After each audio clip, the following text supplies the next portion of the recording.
UFO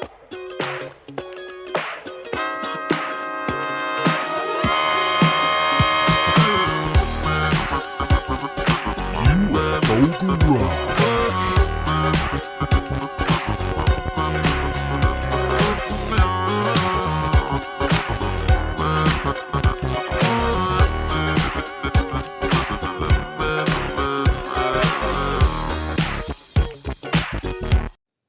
Hey, what's up, everybody? This is another episode of UFO Garage.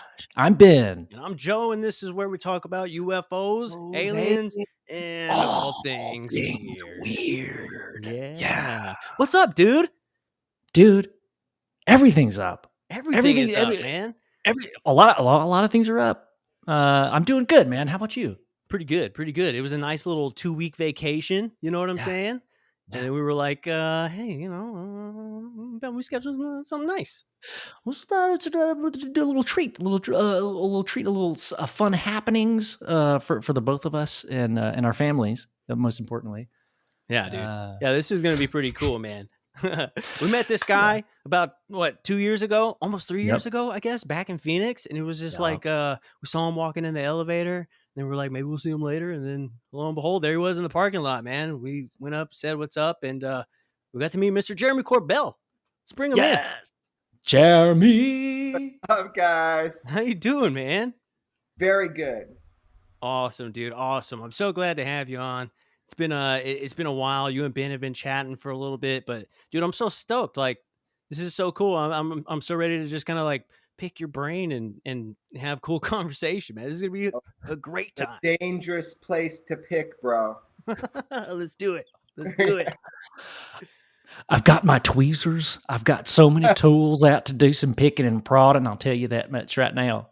But first off, I think we should all crack that beer we've been talking about. Okay, hold on. What do you?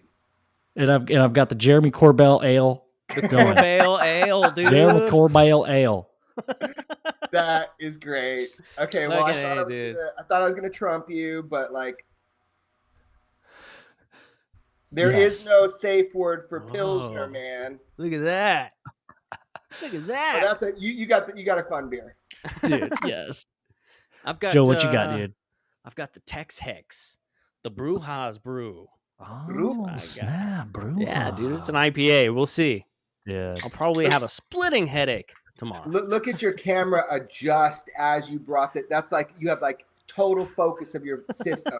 Yeah, dude. That's cool. Yeah, what you don't see is there's teams of people behind the scenes just running things with earpieces in, cameras. There's multiple cameras. It's a big $high production. Like, this sounds like my home life.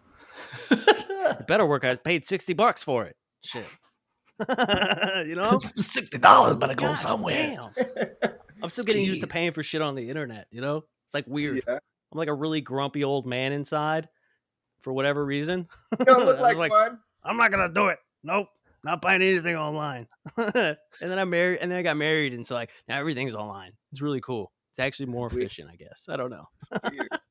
All I know is I don't have to go to like shops anymore. I'm so glad to be able to talk with you guys. It's so cool. I mean, this is like many years in the making. I do remember the first time that you guys physically came up to me and said hello, and you gave me the coolest sticker, man. It had a green car on it. It said UFO Garage. I mean, do you know your stickers? Yeah. Oh, that's the car. Yes, dude. Oh. Yes. Joe's got it somewhere. That is the sticker. Yes. Yeah, dude. Yeah, and where was that? That was Phoenix. Yeah, was it UFO Congress or? Yeah, UFO Congress in Phoenix. You and George Knapp were there.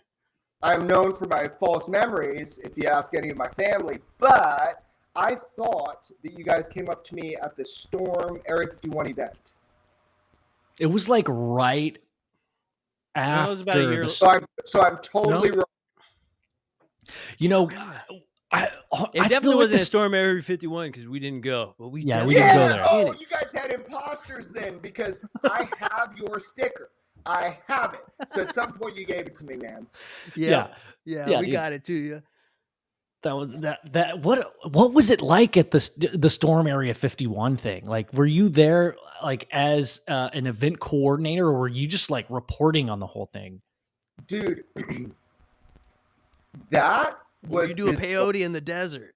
that would have been cool. No, that whole thing, guys, was surreal because it transpired because of the conversation that Joe Rogan and Bob Lazar and I had together, and the movie, and then this kid. I mean, it was so bizarre, and it was bizarre to see the government reaction. And then so my whole thing was, holy shit, like what is going on? And so I was there kind of just making sure that, you know, we were just doing good stuff and not like insane stuff. So really, I felt like I was there to make sure that, you know, things went down properly. I was just trying to, you know, be part of it in a fun way, but also like, and I never said storm that shit. Yeah, for sure. Yeah, you can see how like it could have gotten out of hand. Like it had like, you know, the right people maybe not have been there. You know, that could have turned like crazy real quick. There were people there. So the biggest concern of the government at that thing was, you know, not people getting in. There's nobody getting in on that. Yeah. Nobody. There was like the security was heightened to an extreme degree, but also there were like PR people. It was so weird to go up to the gates and be like welcomed. Hey, take photos. Nothing to see here. It's all cool. Like they actually did a great job, but like there were people there that were trying to incite problems. And so my understanding from the people I spoke with directly involved is that their biggest concern was domestic terrorism and the idea that people would utilize that situation as a way to do their own agenda, you know, any kind of mass gathering. Yeah. But, oh man, it was beautiful. It was cool. And the media totally underreported kind of what occurred and not just the numbers, but like what occurred that, you know, during that time period. The media really underreported it. There was the New York Rolling Stones writer who kind of, you know, he stayed in my RV, and like I thought he just wanted to know about it when he called, but no, he actually like stayed in the RV and like became a friend of mine, which was pretty cool. But he did utilize me in the article as a sort of jester, as a sort of fictitious persona to try to convey a message about ufology and UFOs that I felt to be very disingenuous. But maybe that's what he needed to do at that moment to satisfy his needs.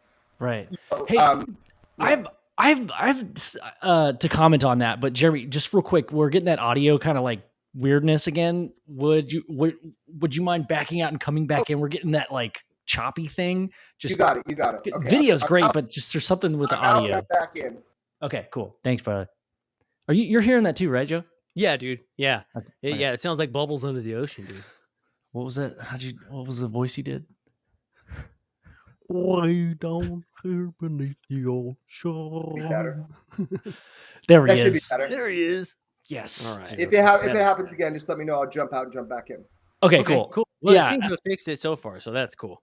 Heck yeah. I guess Dude, we should start at the beginning and end at the end. I feel like we're everywhere. Let's start together. What are we talking about right now? Are we talking about television? What are we talking about? UFOs? Dude, I mean, where do you even start? I mean, we haven't even had the chance to have like a full on blown like conversation on like how things started with you. Like, how did your interest in UFOs like begin? I mean, you're a documentary filmmaker. You've been on the news. You've been on Joe Rogan, the most famous podcast of all. I mean, with the nation and all the eyes on UFOs, you're kind of like one of the guys that has been into this stuff forever and is kind of everywhere right now. So, like, how did that begin for you? Well, thankfully, if you could find the least qualified person on planet Earth to start making movies, then you found them. I mean, I didn't do any studying for movies or anything like that. I was a mixed martial arts athlete. That's all I ever did with my life. That's all I ever thought I was going to do. Like, that was it, dude. But this kind of thing was in my mind, you know, since I was about 13, that was like, is this true? is any of this true? Is one sighting, one craft, an advanced piece of technology from somewhere other than Earth? Was it fabricated from there? And then the whole thing, my puppy's sitting next to me, by the way. You'll meet him later. Wyatt. Nice. So for me, it was like I got sparked kind of like on this idea after actually hearing Bob Lazar talk about UFOs and the propulsion system with George Knapp. It was, when I was 13 years old. And like, I just was so curious, it became like a curse. I was like, I really want to find out if Bob Lazar is telling the truth. And if there was one craft, one out of the millions that have been cited, that actually is from somewhere else. Because if that is true, if there is one craft from somewhere else that ended up coming here, I was like, wow, that changes our history.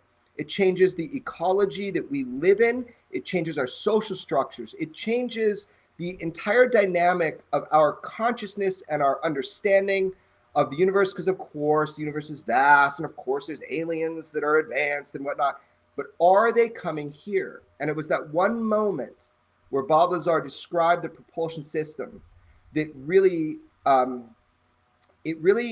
make a joke that it weaponized my curiosity, but I'm not joking. It transformed me from a passive consumer of this information to an active participant. And the film thing was just, it was like the second I got a camera that could record video for my wedding, a buddy of mine named Jeff Murad gave me this camera, a Canon 5D Mark II. And I was like, I pointed it at somebody and they started spilling beans. They started telling me stuff that they hadn't told their own family. And I realized that this camera was a passport into the answers to the questions that I need answered. So it was crazy, man. I'd never made a film, but I was making a film. So really that's how it started for me, if that was your question. And, it's been a wild ride and it's just begun, because now I have more questions than answers. I want to know the truth. There are some things that I do feel I've gained knowledge of, but the majority I don't. It's so relatable, man. Yeah, 100%. Like, it's doing it as long as you have. I mean, me and Joe have been doing this show for 3 years, and I've got more questions than I did when we started. I definitely align with that too. It's like the deeper you get into the subject, you feel like just as soon as you feel like you know something and you're positive about something, it completely changes. Or you talk to that one person that tells you a story, or you see something in the sky that totally makes you forget everything that you thought that was true and start believing something completely different. Yeah. Isn't that true though? So check this out. You don't hang your hat on one UFO case or encounter that you've heard, right? You try to find out the truth and you dig into it. And hopefully, if you're lucky, you get closer to that truth, but you don't say one thing defines my journey to understand this. You say it's the massive crushing weight of the accumulated data and information over time. But if you are a lucky person, at some point you have an experience that you see yourself, and then it's like, it doesn't matter what other people say, what they argue. You've seen it. And once you've seen something that should be impossible, then it's like, okay, how do I understand more? And you can go in two ways. You could become this fervent believer that everything is real, or you could become this denier where you're like, I was hallucinating, everything is bullshit. So you have to do the middle path. You need to, but if you get to see something for yourself, consider yourself lucky, because it's almost rare in a way. Although UFO sightings are really high right now, it's almost rare to be that impressed. Yeah. I agree, man. Dude, what are you talk to people all the time, how do you feel do you feel like the way that people I guess accept the information is is different than it was like 10 years ago? You know, like just the way that you're able to talk to people about it now. Like, has it changed for you? Like, you're almost asking a 180? rhetorical question because you are a UFO freak, so you know what it's like to be the crazy uncle or something like that. Oh yeah, of course, man. I mean, look, our world has transformed. Consensus reality is slightly closer to embracing actual reality, whatever that reality is, which I don't know the ultimate thing, but the conversations have dynamically shifted and changed, and you can see this through social media. You can see this through our scientific endeavors. You can see this through the recent announcement by NASA studying UFOs, you know, which is funny because they're reinventing the wheel, but that's a whole nother conversation. You can see this in your daily life. When I was 13 and I would ask people about this, you know, what do you think? And it was like, there was not a single person that didn't have an opinion. From a kid I met in Thailand, or, you know, to selling tea, to, you know, an astrophysicist that I met when I was a young kid who had a personal encounter. It's like everybody had an opinion, but you kind of whispered it in the shadows. It was the stigma was and is real. And the last place for that to catch up is going to be the military, right? Yeah. So the stigma was and is real. But as you know, Joe, we are now speaking about this rationally, typically soberly, and then additionally, we're talking about it at a level in which we have not been able to before. And that is, I mean, man, I'm so excited to be alive right now. This is the fucking coolest time ever on planet Earth. Yeah, it's huge. It's huge. I love the way you handle it. Like when you're on the news and people are like, Jeremy, do UFOs exist? And you're like, dude, we're way past that shit now. Like, what are we talking about? Like, yeah, we already. Come on, you see it. A friend said to me yesterday, you know, we have to insulate, not isolate. This is a friend of mine, right? And he was basically saying, man, if somebody's not to the point where they've looked at the information and they're like, are UFOs real? Then that's a valid question because they don't know the answer. Yeah. So on the news, I try to not be pugnacious. You know what that means? Like, you know, combative, because that's like it's my normal nature is to be like, you know, a little bit combative. So I try to talk with somebody from the understanding that that's where I was when I hadn't dedicated so much of my time to it. We have to insulate, you know, bring people in, bring them closer, and say, hey, we need your help, man. Yeah. Or whoever it is, we need your help. We need bright minds on this. This is a mystery. We are literally cartographers. We are creating the map of understanding the topography of this UFO mystery. We're doing that together. No matter what your position or angle or belief is, we are defining this new territory together right now in real time when there's tools that haven't existed before yesterday. I mean, it's fucking incredible. Yeah. Yeah. I always like imagine it like, you know, I haven't been into this for a very long time, you know, like, and it's like the train, you know, that the hypothetical train is moving along, but it was moving kind of slow. So it was kind of easy to like hop on and be like, okay, let me learn everything. Okay. Gathering an opinion. I couldn't imagine not even being conscious of it today. And then just having some guy be like, yes, look, it's real. Hop on. We got to go. And you don't even have time to like dig into it now, you know, like, I mean, things are breaking so fast and there's so much information and there's so much back talk and double speak and double talk and conspiracy, this, that. How do you catch a moving bullet? Like, I don't know. I don't know how you do it. I think you just distort time and space and slowly grab it and jump on and ride it all the way to the party. I don't know. Yeah. Ride it all the way to the party. That's right. And then whoever you're talking to is like, oh yeah, that's cool. But look, Joe, there's an old saying, man, you know, and it's essentially like, you can't teach anybody anything. I learned this when I taught jiu-jitsu. You can teach somebody how to do like an arm bar, right? You can teach them how to do that, or a choke. You know, you can teach them how to do that, but like to actually, for them to apply it in combat under pressure, they have to learn it themselves. You can't teach anybody anything. So all you can do is provide the information to the best of your ability from what you understand at this very moment, which is going to change in the next moment, and wish them luck, because you can't teach anybody anything. Like, you can provide information, but people need to come to it. And look, also, whatever you try to teach, it could be fucking wrong. So you got to be cognizant of that. So this is a mystery, man. I don't know. You're right, though. It's moving so fast now. How do you get involved? How do you not just catch up? How do you get actively involved? And I think there's an easy answer in that by people smarter than me.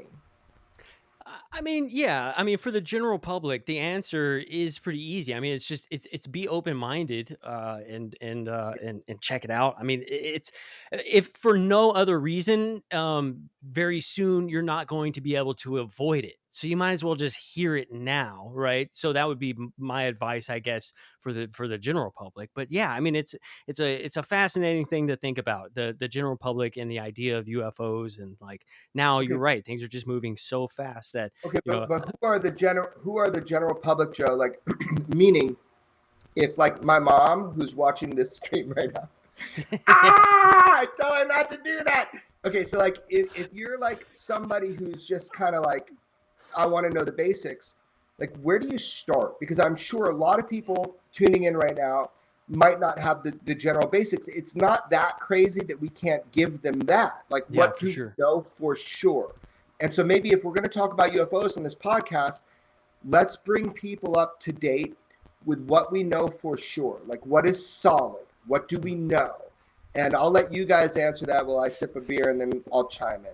Dude, also, we're getting, I'm sorry to say, I think it's this Restream thing, man. I think we might switch back, but do you mind, it's that audio thing again. Do you mind popping out and popping back in, brother? Pull your left ear. I'll be right in, right out. Here we go. Awesome, dude.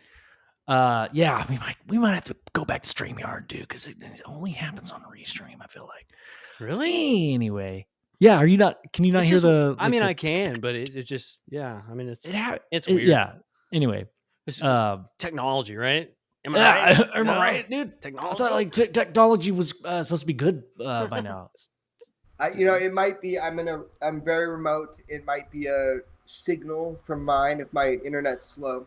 Oh, dude, it happens all the time, man. But yeah, I don't think it's completely you. Yeah, but dude, I love that safe, by the way, dude. What kind of secrets you got in that safe, bro? What safe? The one with the keys on it behind you. I'm sorry, I don't understand. You don't tell people what you keep in your safe. Look, all good secrets get kept under lock and key, man. No, it's so funny. That's people right.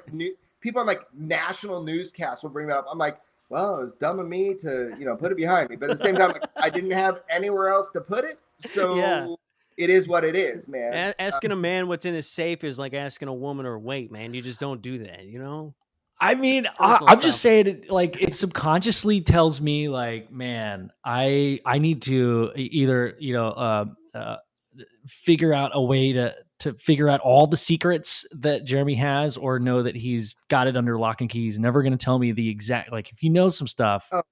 Every single thing that I am aware of will be made public. I am not trying to, say otherwise. Every single piece of information that I have that's tangible will be made public. The issue is, and I think let's really step into this for a second. Mm-hmm. You are very aware that I have obtained and released footage that was, in other people's terms, leaked. So people have like filmed in skiffs on screens and sent it to me. I'm aware now that that's how things occurred. So the system is broken. If people need to do that to some tattoo bearded freak, like, okay, then the system is broken. I mean, I am trustworthy, but like, I don't know if I'd be able to determine that. My past history will dictate if people want to do that, and their trust is not misplaced. However, the system is broken. So with the information that I have publicly said that I do have, I am fighting for amnesty and immunity so that I can give to the people that want it, need it. Both sides agree. This side says, I want you to have it. This side says, I don't have it, I want it. And it's like, how do we bridge that gap? Well, that's a legal process because I can't just put something up if people have families. I can't just put something up and say, oh, there you go. There's everything that I have, because there's real world consequences unrelated to UFOs. And I don't want to be in this position. I didn't ask to be in this position. But the fact is that everything I have will 100% for sure be relayed to the public. Now, I'd like to do that in the right way. Right. But it's kind of just how it is. However long this takes, and there's new information coming in every day. There's not just like one source. I want to hit that nail on the head. I have multiple angles of the same video filmed in secure facilities of the same footage. So that's part of the corroboration situation, right? Like, how do you corroborate that this is real? You know, that did you edit it? Did you change it? All this shit. All I want to convey is that I am never gonna go off the planet here without making sure everything gets out. I'd like to do it the right way. And I am fighting, I am begging, I am pleading to do it the right way. Right. You said something very interesting, dude. Because like I had this thought the other day with the UAP hearings, the public hearings, the first public hearings that have happened in like what was it, like 50 years or 70 years? It was about 50 years, just over, of the last public congressional hearings on UFOs, right. What we witnessed the other day. Yeah. Yeah.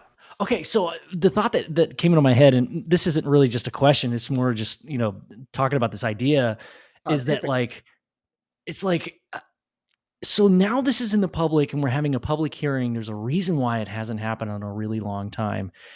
Are people that aren't really in a place to like, oh, I'm working 2 jobs. I've got 3 kids, like, and there's aliens. Like, do I have to have disclosure? Like, I think I tweeted about it too. Like, if people didn't want disclosure, should they be able to just say no?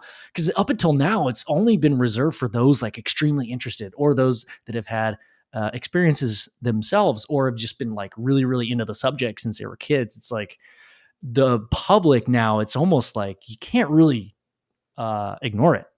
It's everywhere. Right. Look, man, what if you denied germs were real? And then you were just like, oh shit, I'm sick. So germs are real, so are UFOs. So it's not a matter of do you want to know about it. You know, it's not only our right to know, it's our need to know.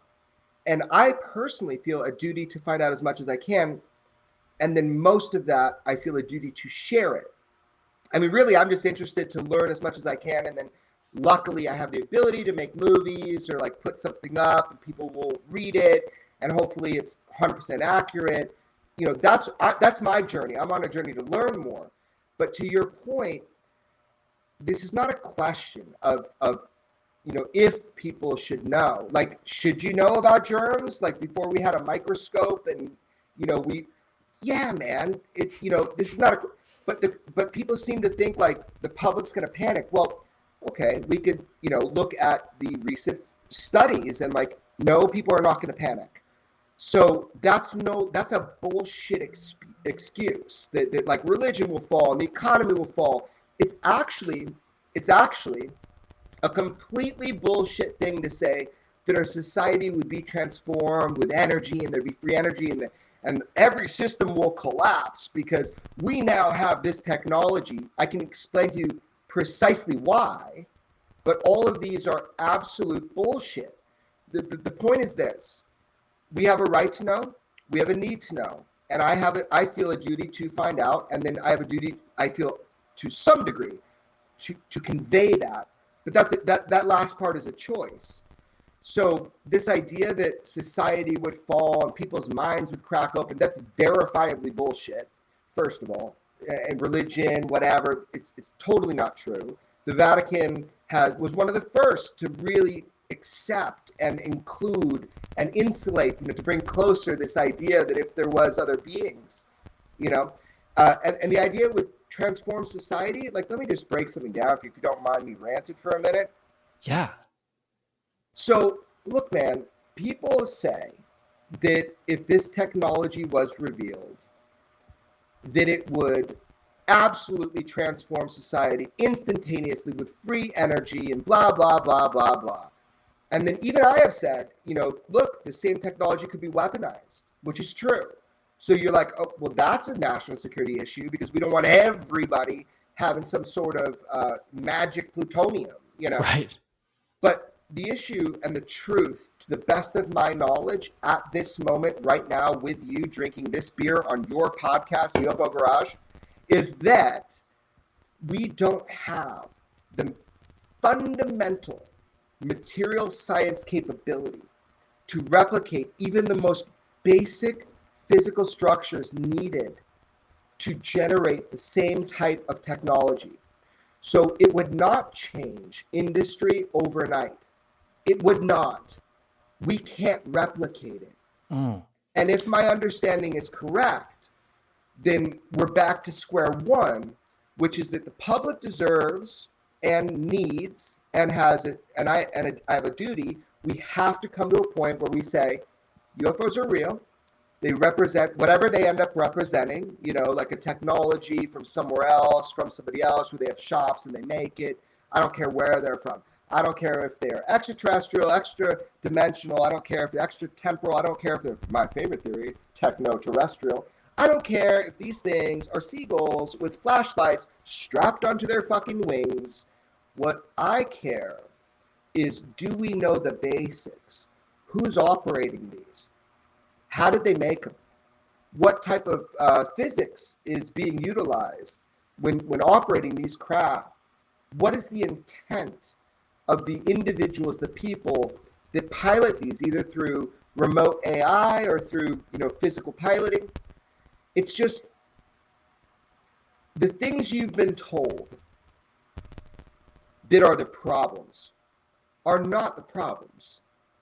They're not the problems at all.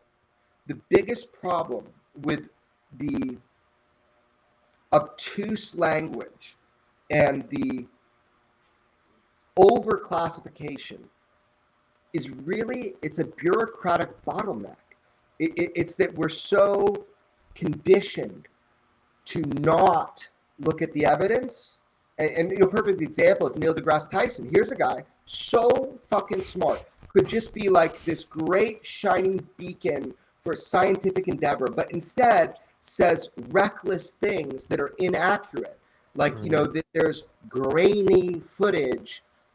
No, hold on. Like, back up. You should know what you're looking at.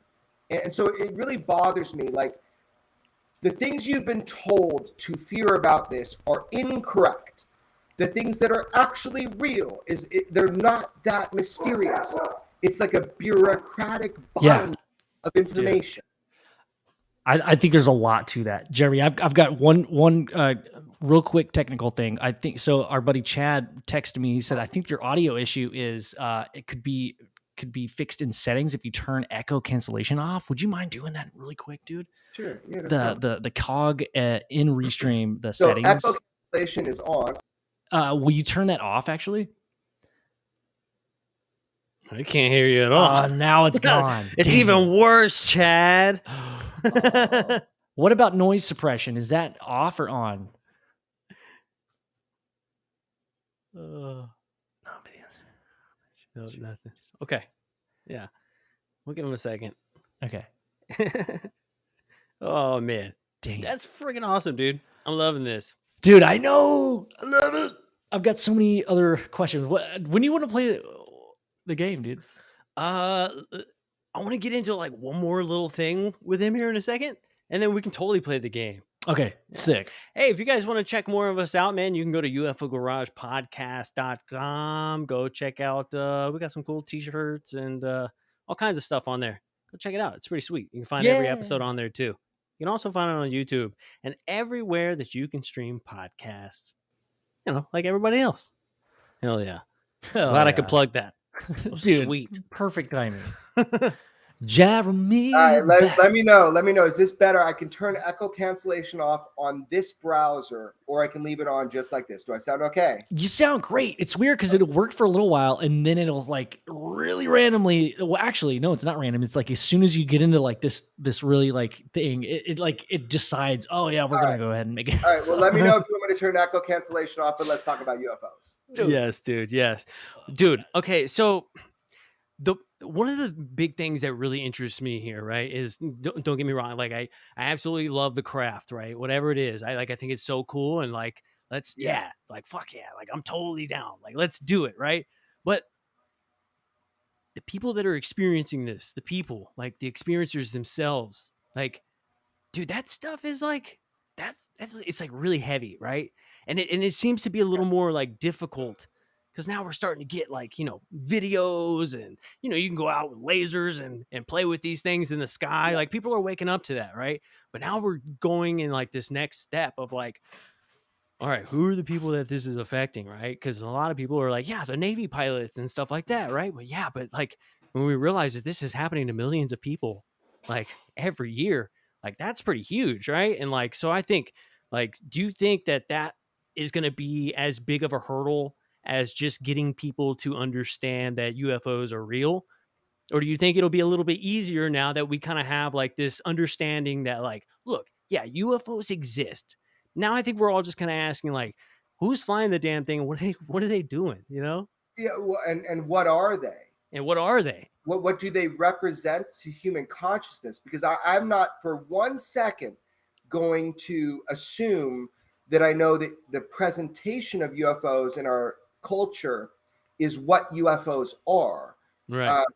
You know, there's this, I still don't know if this is true, but there was some study I was told about where like an indigenous tribe was shown geometric patterns that did not occur within their culture or within nature around them. And when they were asked to draw them, they drew circles, right? I think something that I do know is true is the thing about the color blue in different cultures. We didn't have a great language for the color blue for a while. And it was maybe because of the poverty of that color, meaning the kind of lack of that color in certain environments. I don't know, or maybe it's color blindness, but the idea that there can be things that are there and are present in our natural world, and the only language or ability we have to describe them is so limited that sometimes we don't even see it. So back to your question, you know, is it cool that now that people have these better technologies and, you know, we have cell phones that are able to like really kind of get some of the curvature of the moon with certain craters and just from your cell phone. I mean, that's pretty crazy.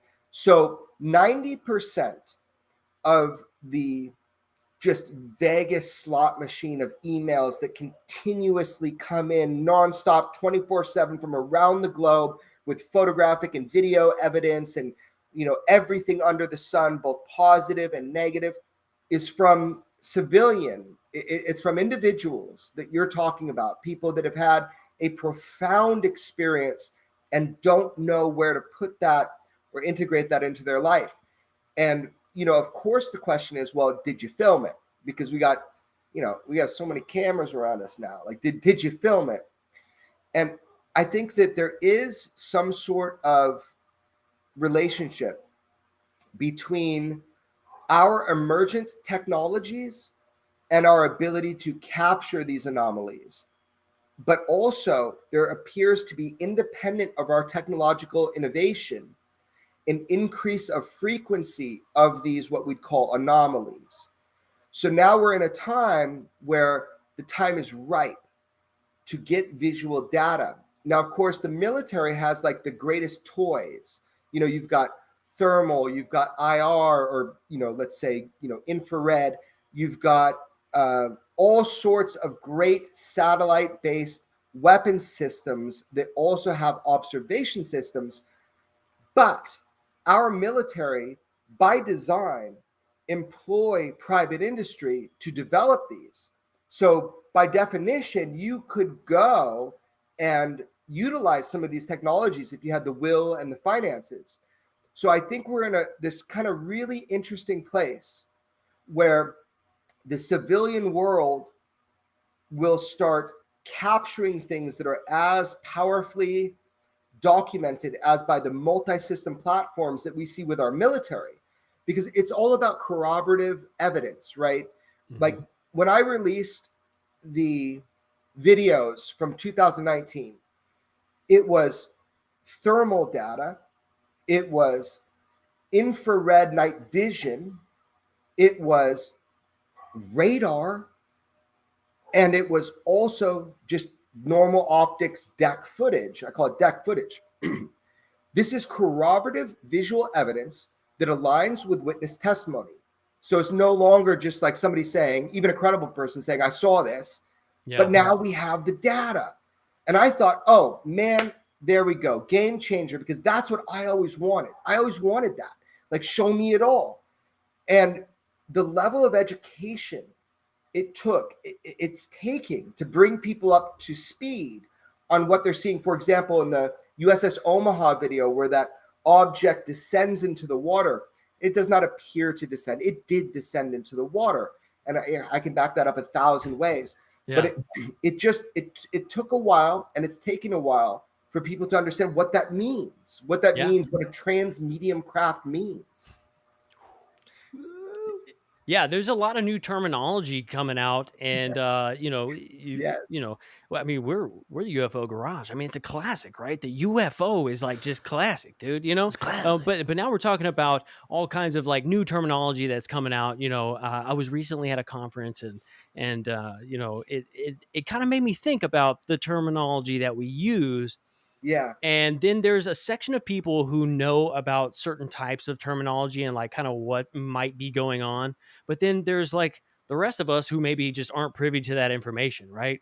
So somebody will get up and speak, and they might use a term like covert operations, right? Or something like that, dealing with an abduction or an experience or something.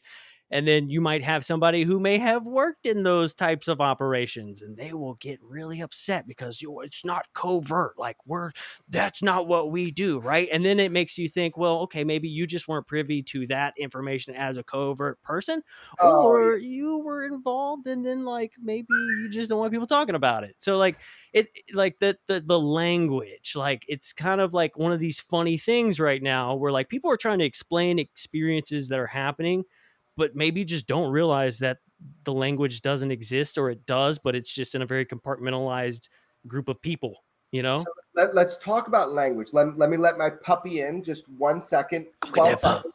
Get that pup. Okay, hold on. Go get that pup. Hey, dude. Get that pup. I have to go to the bathroom real quick. Sorry, dude. You're gonna miss it, dude. German's gonna say all the cool shit while you're gone. I'm gonna make him say it. All right. Oh, okay. This is my boy. This is Wiley. Is that is she a pity mix? Pitbull mix, I was gonna say. Yeah. He's Wiley Coyote. Do you want a beer? What are you doing? Wiley? Wiley, like Wiley Coyote. Oh, Wiley Coyote, nice. That is awesome. His daddy was like a really stout pit bull, and his mama was a Doberman, mainly Doberman. Yeah, and he's such a good boy, and he's just like, that's so awesome, dude. He's very curious about UFOs. So check this out. My fucking pup, Wiley, he constantly watches the sky, and I'll be like, "What are you doing?" And he's like, starts barking at shit. I'm like, "What are you doing?" And I look up, and he'll catch a plane at like high altitude. I swear he learned it from daddy. Dude, what? That's awesome. He's tracking the biosensor.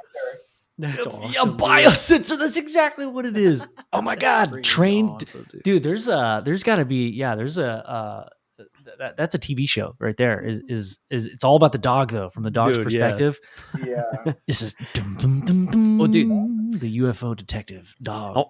I want to cheers, dude. Cheers. Hell yeah. Play a drinking game for the audience. So first of all, anytime we say the word phenomenon, everybody should drink. Okay. So like your beer, not too much, just a sip, because we're gonna say phenomenon a bunch. Phenomenon is the word I'm putting in the chat.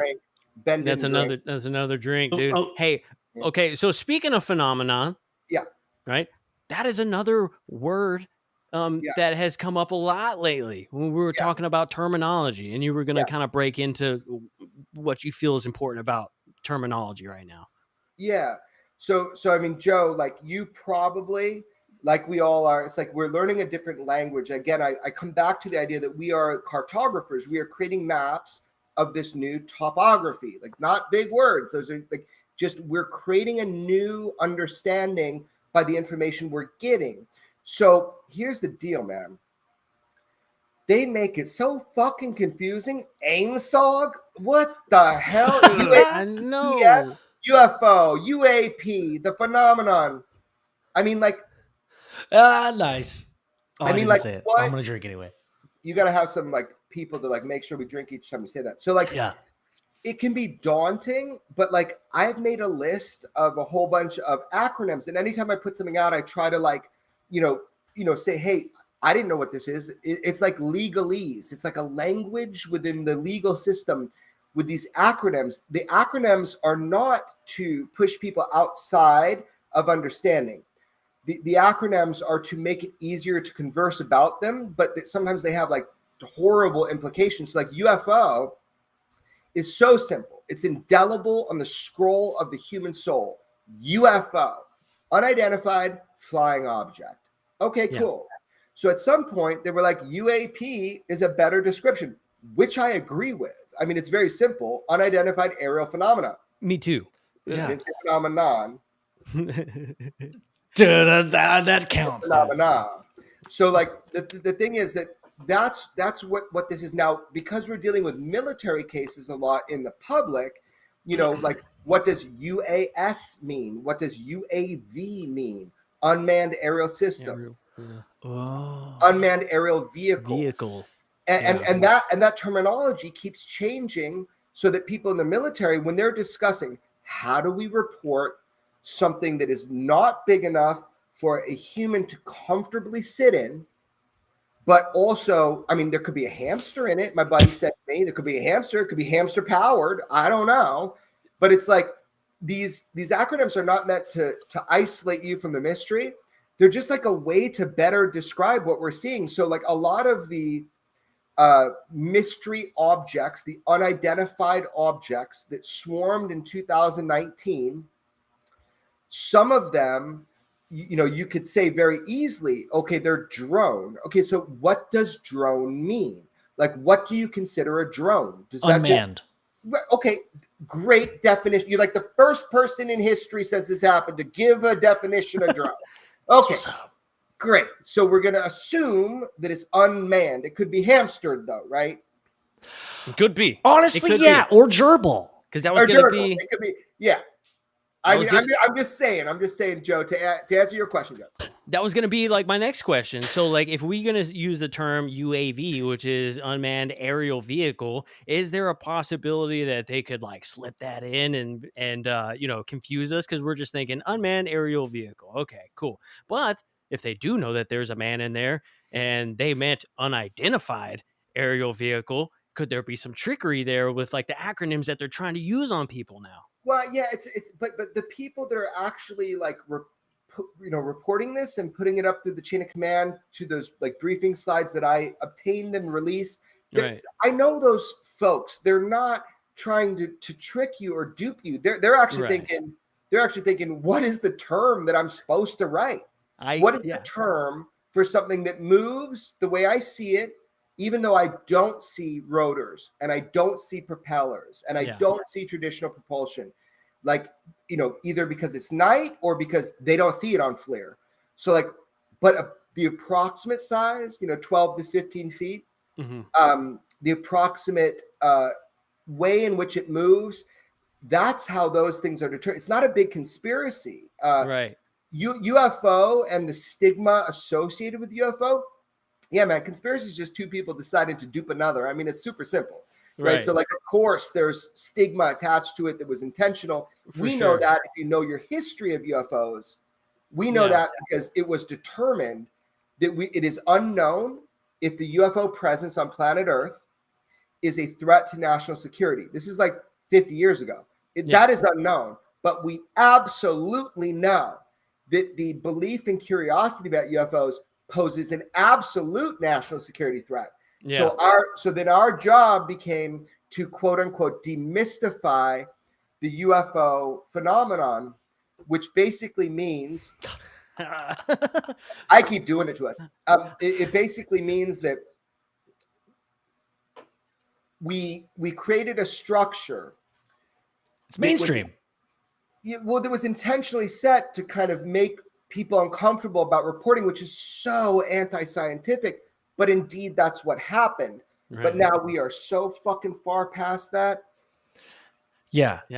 It is insane. Like just looking at I was going back and listening to the UAP hearings, and in the first 10 minutes they were like, or maybe the first 15 minutes, a gentleman asked like, hey, so are there reports of non-military people talking about this stuff? And it took the guy like 4 times to say, yes, there are. He was like, well, we have like FAA, and then we have the, no. My question was, anybody not military, have there been accounts of this phenomenon? Hey, you know, do you remember who asked that question? I don't, but he was badass. Yeah, I don't know his name. So check it out. That is so important that these individuals that came up, they're not our enemies, man. I don't know why people get this into their head. So like Bray, as an example, you know, he is a military politician. He's appointed. So I don't think he would argue with that. Like, you know, he's appointed, so you have to kind of like be appointed, right? So you got to kind of be a little political. It's not that he has this like huge, deep understanding. He is doing real shit for our country that like needs to be done, that is UAP or UFO separate.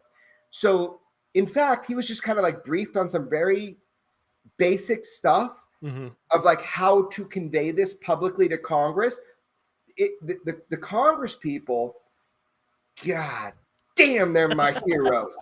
Oh, did they go for it? They did great. They go for it. I mean, it was great. So I just look, that's representative government. Yeah, for sure. And I feel like I aligned with the guy from Tennessee the whole time. He was like, well, that was all bullshit. You know, they got better stuff. And I was like, I agree. I like that guy. Oh, and we do, and they do. And so that's the whole thing. Like, the only reason like the military is involved in this conversation is because there's better toys. Like, you could take an iPhone and go outside, but like there's just better toys when you're talking about like the National Geospatial Intelligence Agency and the types of data collection and analysis that they do from the NGO, just to name names and drop the names, right? Yeah. So, sorry, not NGO. Oh God, I'm acronym. GMO. NWO. In the Wolfpack. I'm just saying that there are in the United States, we have intelligence agencies filled with highly capable and curious individuals that would like to know the truth and would like to help the American public understand the truth. But there is a lot of bureaucracy that start, and you know, there are many elements to this not being fully explained yet. One is a lot of people just don't know, right? So this is like even the highest levels of government.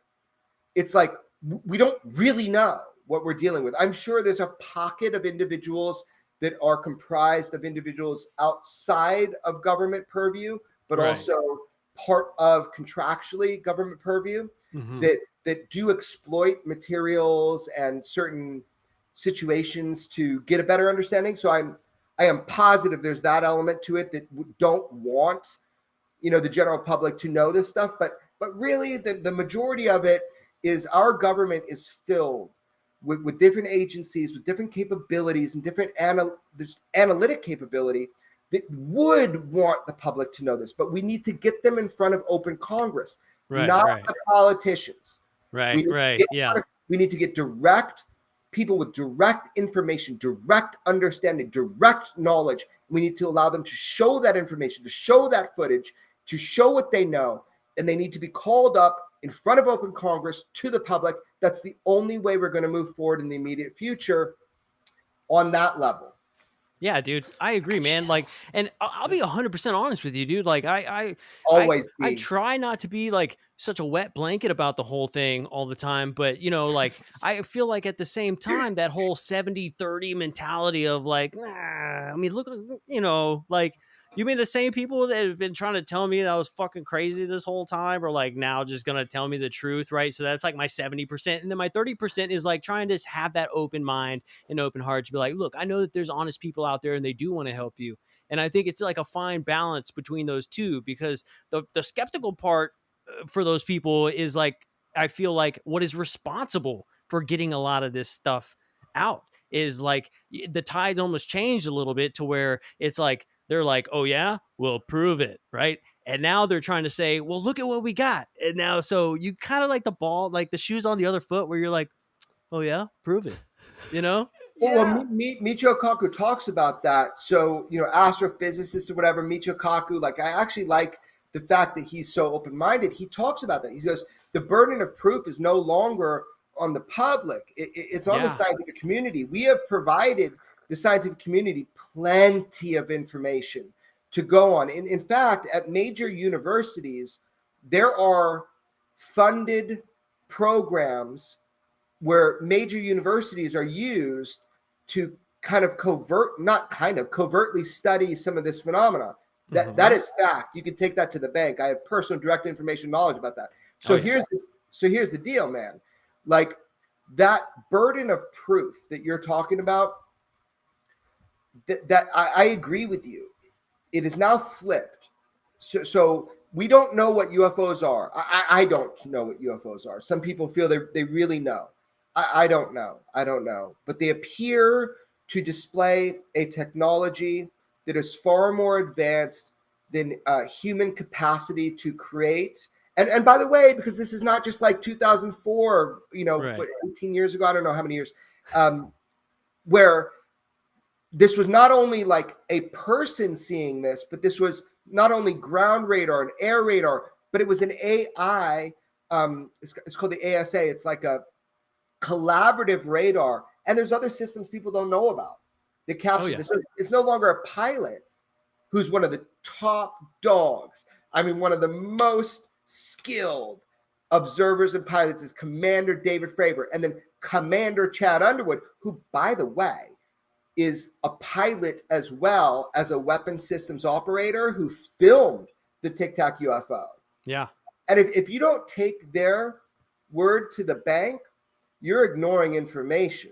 So let's talk about that. Let's talk about that first. Let's talk about internet debunkers and what you would need to believe in order to buy the conspiracy that they're selling. But before we do that, my second beer of the night is called Tucked In by Strangers, and I don't think that's a good thing. hold on.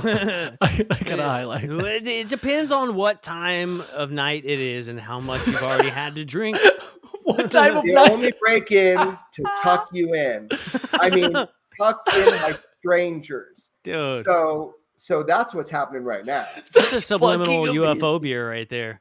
I wish I had a UFO beer. Will you show me your can again, Ben? Oh, I've got a new one. How dare you? Oh my gosh! Oh my gosh! My printer is terrible, so the stripes aren't actually there. There's actually you might see that looks familiar probably to you, Jeremy. Wow. That's the first. Can I tell you about that image? Yeah, please. Dude, hell yeah. So I was like, come on, Bob. Let me get like 3 minutes of you talking, because it's been like, I don't know, 30 years and no one's heard like more than like 3 minutes. Please, you know? And like, finally, he said, okay, turn the camera on. I was like, okay, turn the camera on. So I filmed that little piece, that short, which people can find on my YouTube, which is not part of my film. And he threw down, like as if he was like pissed, you know. He threw down for the first time. He opened up in a way that I hadn't heard before, and I was like, "Wow, thank you." It's like, it's different to hear it from you. I don't know if you're telling the truth. At that time, I didn't know if he was telling the truth, but I was like, but thank you for just as my mom would say, explaining it to me, right? so that was really cool. But then I was trying to figure out like how to create art for it, and like my wife's a super talented artist, but like I didn't dare ask her because like I hate that, you know. So I was like, I went online, and there was this Russian woman who did this really cool kind of artwork, and I was just kind of wrote her. I was like, hey man, or hey person, you know. I was like, how, you know, can you make a cartoon of this? Bam. I mean, it wasn't like 30 minutes later. I was like, okay, can I use it? And it's like, yeah, $20. I'm like, okay, cool. So like, yeah. So I was like, it's so good. I'm pulling it up right now. So cool. It's so cool. And I wish I remembered her name, and I'll put that out, whatever her name was. She was just so great. And so that's that beer that you have, is that cartoon of Lazar from that first time I filmed him. That was the icon I chose to make. Yeah, I'm gonna find the actual image because it's the print is terrible. It's like I ran out of ink. yeah. It's some cool image of like, yeah. Okay, I've got it. Here we go. Oh my gosh! It's from a short that you can see on my YouTube where he just talks, and yeah, there we go. It's beautiful, dude. That's amazing. That's such a good illustration. Because his glasses, right? Isn't that cool? Like the glasses and stuff. Like, it's just so cool. How is it being able to like shoot off like fucking fireworks and bottle rockets off of drones and shit with Bob? You saw that video? Yeah, dude. Hell yeah, I saw it. Did I post that? You did. I don't know about this. I want to see this video. Oh my gosh. I made a mashup of Apocalypse Now. Is that what you saw, Joe? I think so. It might have been. Oh my God. I took a mashup of Apocalypse Now, and I was editing it on my iPhone. And I was like, dude, it's gonna be the coolest video ever, Bob. Check this out, man. And we're like strapping, you know, just bombs and bottle rockets onto my drones. I blew out the iris of one of my drones. Yeah, but dude. It was like for a good cause. And man, I just put this mashup of us blowing shit up. Yeah. And it's just epic. It's just the whole pond is smoked over, dude. You can't even see that shit. It looks cool. Yeah, he's like, don't post that. I'm like, I waited like a year. I'm like, come on, man, it's really cool. It's 4th of July. Let me post it, dude. That's so awesome, man. That's got to be so much fun. Yes, You know, like we got friends like Jim Goodall and stuff, and he's always telling us stories, and it's like, man, that sounds like so much fun. I wanted to live like. Be almost an adult in the 80s. That sounded like it kicked ass, you know? Have you been watching Stranger Things? Yes, dude. Yes. Yeah. I'm a big fan. I think that's a great show. I think it's really neat, you know? Yeah. It's so nostalgic, even though like I was born in 89. So like, but I grew up in that same era where we rode bikes everywhere and like walkie-talkies. Oh yeah, dude. Lincoln Logs, man. And what about, have you guys watched Outer Range on Amazon? Dude, not yet. Oh. What was the last thing we saw on Amazon? Night Sky. I haven't watched that yet. Yeah. It was cool. It's so good. Was it cool? It's so good. Oh my gosh. Okay, I got to try. I got so limited time. It's like the 24 hours in a day, and like, how do you use it? And like, I got to watch it. Yeah. Dude. Yeah. I don't want to give any spoilers, but it's really it's freaking pretty good, awesome. Dude. Hey, Jeremy, dude, you want to play a game with us really quick? Yeah, are you kidding me? Get a chance to win a t-shirt. Games. Let's go.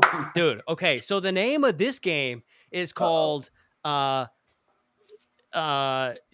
Experience, or something a little more spicy.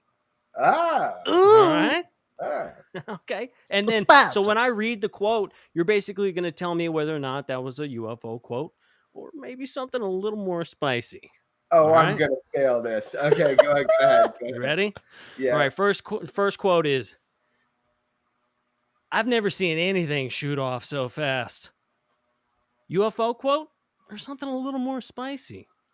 That's got to be a UFO quote. And I don't know these answers either, Jerry. I'm like, no, come on, man. Something that shoots off. I've never seen someone shoot off that fast. You could say that in the bedroom. However, however, that is a common theme in the UFO kind of cumulative knowledge that these objects, they go faster than the speed of sound without breaking the sound barrier.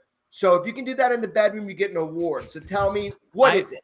I Which agree one? with you 100%, Jeremy Corbell. But unfortunately, that's what makes this game so hard, is because that quote was something a little bit more spicy. A little bit more spicy. But hold on. Why did you say, I'm very specific about words.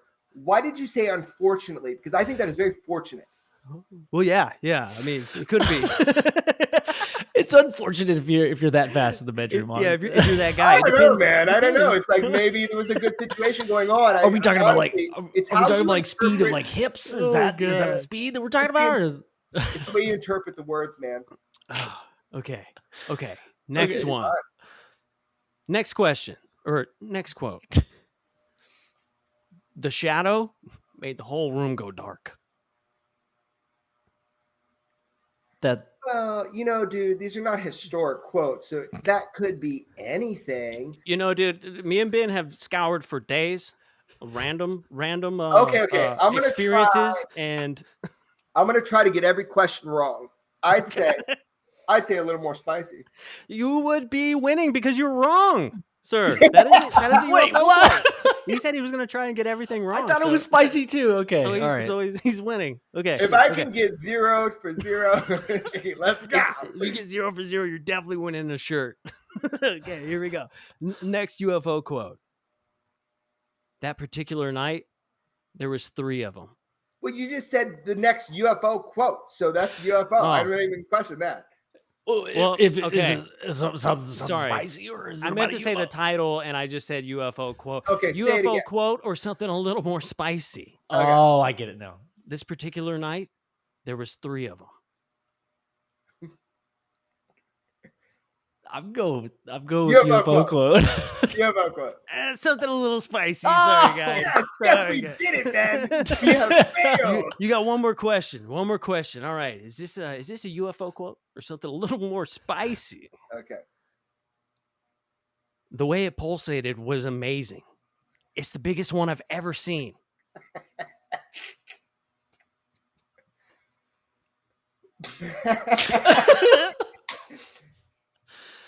A little more spicy. I've got to go spicy It too. was a There's UFO no quote. way. Jeremy Yeah, Corbell, we you've done did it, sir. it, You've man. gotten We every did it. question We wrong tonight. failed. I love it, dude. You win an official UFO Garage T-shirt, man. Because I literally got every question wrong. Yeah. That's right, dude. Heck yeah. That's Everybody wins a right. shirt. God. Even Lou Elizondo won a shirt, and he got every answer wrong too. Maybe our games just suck. I don't know. Maybe it's our fault. No. That was an excellent game. I was trying to figure out a UFO riddle for you guys, and I thought really deeply and hard for about 30 seconds and didn't come up with one. So, anybody else? That was something spicy. That was a spicy quote. It was a That spicy was. quote, dude. So look, I want to call to arms here. Anybody in this chat that knows a good UFO joke or a good UFO riddle, please inform me, because I wasn't able to come up with them in the 30 seconds I tried. Dude. Yeah. All right, let's see what we get. This should be pretty interesting. Usually people are pretty quick. We'll see though. I don't know. Is it So, Champ? you know, Is it Champ that posts jokes? Champ, Joe. He might. I know why does. Why? Yeah, he posts. He's They're mostly really good jokes at about jokes his too. ex-wife. Oh, that's right. You know, Yeah, like everything's like there is this saying that it's old English, like this old thing, and it was like this, I don't know what you call it, like a rhyme or something, but it defines for me the UFO thing. So it goes like this. My dad taught this to me. It's one of the first things I memorized. I learned to memorize. One fine day in the middle of the night, 2 dead men got up to fight. Back to back, they faced each other, drew their swords, and shot each other. A deaf policeman heard the noise and came and killed those 2 dead boys. And if you think this tale is tall, ask the blind man. He saw it all. And that describes to me what I'm experiencing with the UFO mystery. Everything is a contradiction. Everything is opposite day. It's the upside down from Stranger Things. If you can think how weird it is, it's weirder than that. Dude, I believe that so much. So much. Like, Well, I believe that so much so that it's almost hard to talk about the UFO topic for me sometimes, because I'll be like, I'll start saying something and I'll be like, but dude, who knows? You know, like I always hit those walls sometimes, like mid sentence, like, Yeah. you know what? Because we always say this on the show, right? Like, if somebody claims to be taken by the hand and walked through a wall, what the fuck is too crazy? You know what I'm saying? Like, Right. and if I'm So willing to what believe that, like, do we know about UFOs, you guys? Joe and Ben, what do we know for sure about UFOs?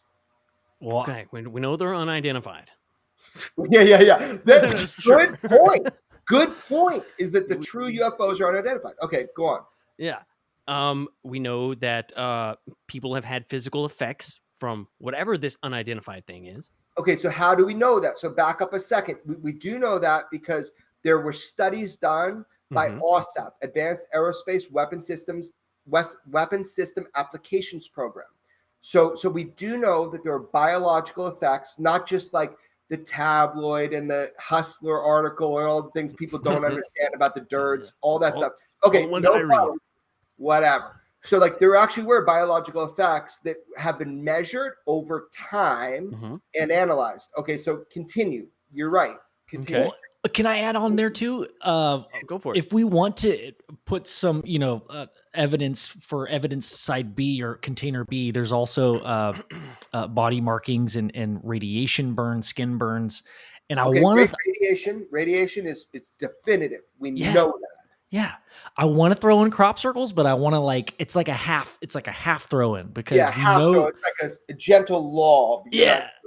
Maybe one of them was real and like everybody else just kind of copied it, right? Though, Ben, what do we know for sure about UFOs? Tell me the things you know for sure. The public knows for sure. We know that our technology is somewhat good enough to at least start to be able to track these things that we know of, right? Yes. 100%. And if it's showing in one spectrum, if it shows up on thermal, sometimes when you increase the ability to be deceptive in one, area, then you decrease your ability to be perceived in another. That's like basic problematic technology right now. So you could be detected in thermal, but not IR. You could be detected by IR, but not by the optics of the human eye. So you're right. Our technology is increasingly being able to pick up what we would call UFOs or anomalies. Okay, continue. Another thing that we know is that our technology is definitely not good enough to do whatever some of these things are doing, whoever it may be, because a lot of that seems to imply that there is some kind of physics that nobody knows about. Okay, but so physics that some people know about that might not be contraindicated by our knowledge of physics. However, we can achieve that yet. We cannot achieve that yet with our material science and our understanding. So we observe that there appears to be a physics that is congruent with our physics, yet we have not been able to achieve through material science. To give an example before you go on, like a ping pong ball inside of an empty glass, when Commander Fravor talks about the Tic Tac UFO, just jumping, like that. No inertial effect. Things should explode. Not just bodies inside should go to jello. Things should explode. And he's not seeing that. Well, okay, hold on. So Bob Lazar once said to me directly, and I think I put out a film of it, or some film clip of it, that we might be seeing a temporal difference, a differential. But these craft might be moving in their own time. They could take 5 minutes, 50 years, but because of a gravity distortion, which we know does affect space-time, that they are moving in a way that is temporally dislocated from our optics. So that is important. But now continue. Go down the path. What else do we know for sure about UFOs? We know that it's worldwide. We know that they don't stick to any particular medium. Yes. We know that there's a lot we don't know.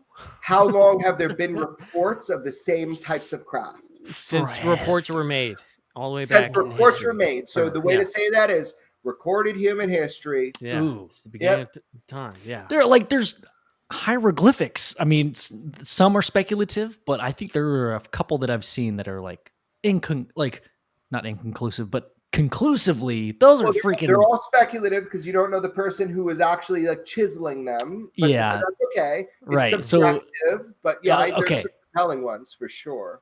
But I think I think we're all on the same page as like the same craft, the same phenomenon. Cheers. Has been happening since recorded history. Since recorded history, if not before. So, hey, can I add something that we know about UFOs or whatever this is? What do we know? Tell us what we know. Is that it eludes anybody who tries to understand it. Okay, so we don't know that. We suspect that. Do you know that somehow? We suspect that. Okay. Well, I guess if we take into consideration all the studies that have been done with bass or anything having to do with Skinwalker Ranch, tons of money and time and the smartest people on Earth, some of them were at this place, Skinwalker Ranch, trying to record this phenomenon. Dang it, sorry. And yep.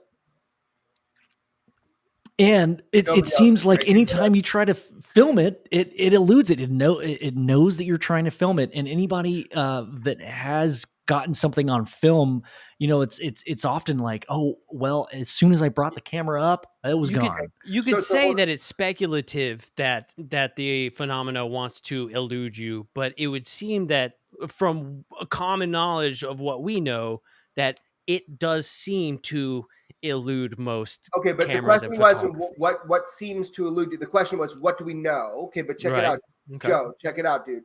So let's talk about for a second what you're talking about it possibly eluding our technology or whatever the word is, right? And then let's get back to what we know. Okay, so I think it's important to define what we know compared to what we speculate, what we think. This whole thing. And you're right. Like George Knapp has really illustrated this to the public through his reporting that there is a high standard of evidence that has, kind of been worked on that does show that the phenomenon essentially has an ability to know if it's being recorded. At the most simple base level, you say that. So, for example, I get reports every day.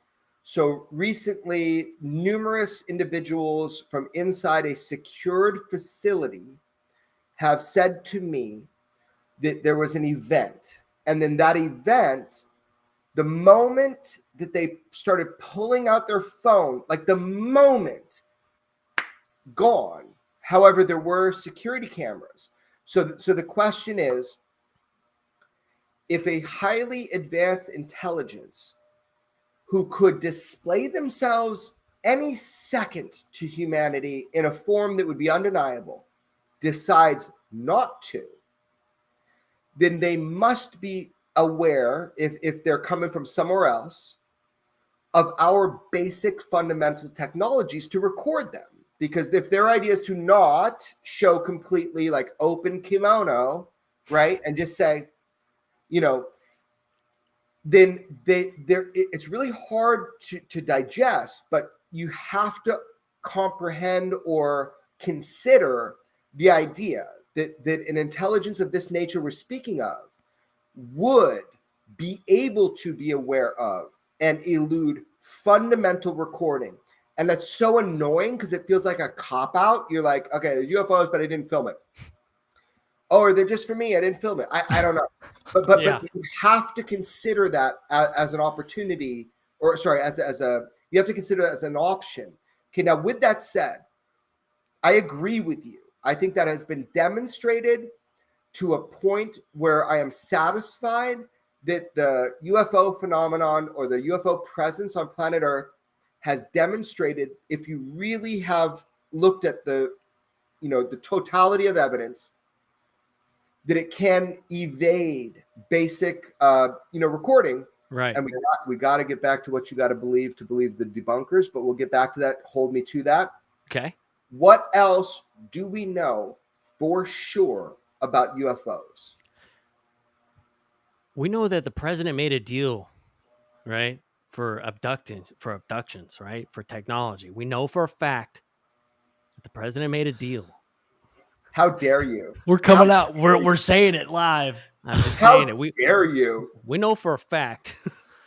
You're going to be spliced and cut up into a meme that's just like, oh, yeah, it's very simple. Joe said this. Yeah. Ben, do you disagree with Joe? Absolutely not. I was there.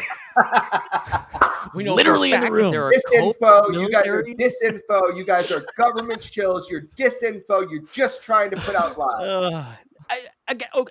Okay, before we continue on to the like what is fact, like I mean, like and I know that this is all speculation, but that is a huge part to this whole story, like the military involvement with possible another civilization. I mean, and obviously you may know some stuff that we don't know, but you might not also, right? And this is going to be one of those things that you just can't talk about. But, like, what is your opinion on possible contact already happening? Because we know it's happening with regular people, right? Okay, but hold on. Let's be clear. I guess we're with specific. Let's just be clear with specifics of words. So, like, I can talk about anything. I have no NDAs. I've never worked for the government. I can speak about anything I want. Right, so but you may have given your word to somebody that, like, hey, I won't speak on this until it's okay to speak on it, right? Yeah. So that's kind of where I'm going. I'm not saying that like you're stuck with all this extra baggage. I'm just saying like personal promises you may have made. No. When people ask me like who your source is and whatnot, like, and by the way, I mean, we should demystify that. It's not like one source. This is not like, I would never base anything on that, but you don't got to trust that, but it's, yeah, I would never burn a source. There's no, I don't like the word. I don't even like the word source. I'd like, like people that I talk with, like I would never do that. So that is a restriction that I self-impose, but I just want to be clear. Like I don't work for him. I don't get any money to go on these like news shows. Like, I'm trying my best to be as clear as possible about what I know at this moment based on the evidence I have. Right. That's all. Like, all. Can I bring it back to Jeremy? You asked us, what do we know about UFOs? Hold on one second. I want to hear his opinion on. Do you think there is some possible contact that has happened, like with our government? So, if we are to believe that it happens to regular people, it's just an opinion. Right, 100%. But an informed opinion, right? So I would say from where I'm coming from right now with you on this show, I don't have the luxury of disbelief that there has been communication between whatever this phenomenon is. Cheers. Drink up, everybody. Or take a toke. and humankind. So But the comms between us and whatever is behind this, if it's one intelligence or multiple intelligence, I can't sit here and say to you that I believe there has been none. In fact, the opposite, as far as my opinion, based in what I know or what I believe I know, is that there's been numerous moments in human history where there have been contact on the level that you'd consider communication. Now, the big question that we should be asking is, what does that communication convey? Meaning, can we trust it? So very famously, there was this event, allegedly, because I wasn't there, at Holloman Air Force Base. I'm going to give everybody here right now the coolest UFO documentary of all time you never heard of. Are you ready? Ready. Do you know who Rod Serling was? Rod Serling. Sounds so familiar. I'm more familiar with Rod Stewart. Have you ever? That's what I was have you ever watched The Twilight Zone? Yeah. Okay. So do you know the voice of the narrator? Uh-huh. So that's Rod Serling. That was Rod Serling. Okay. So the only time in history that I know of that the CIA fully funded a documentary about UFOs was a movie called UFOs Past, Present, and Future. It was narrated by Rod Serling, who narrated, all the Twilight Zones and like that.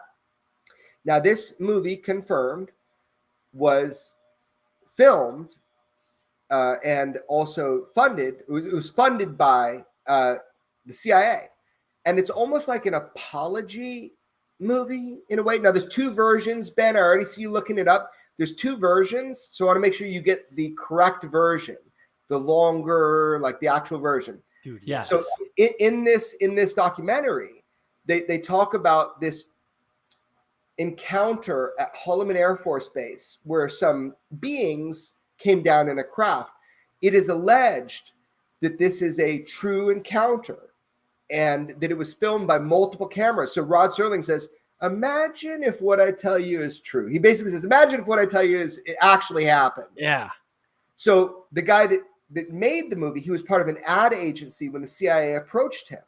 What? And it was almost like an apology video. Like they're like, a pilot died and we said they were chasing Venus, and the pilot wasn't chasing Venus and we feel horrible about it. So like, let's make a documentary and let's see how people react. And they were going to give them footage of this full landing, or they said they were, and they didn't. It is alleged that a few frames of this from the military cameras is actually in the movie. Yeah.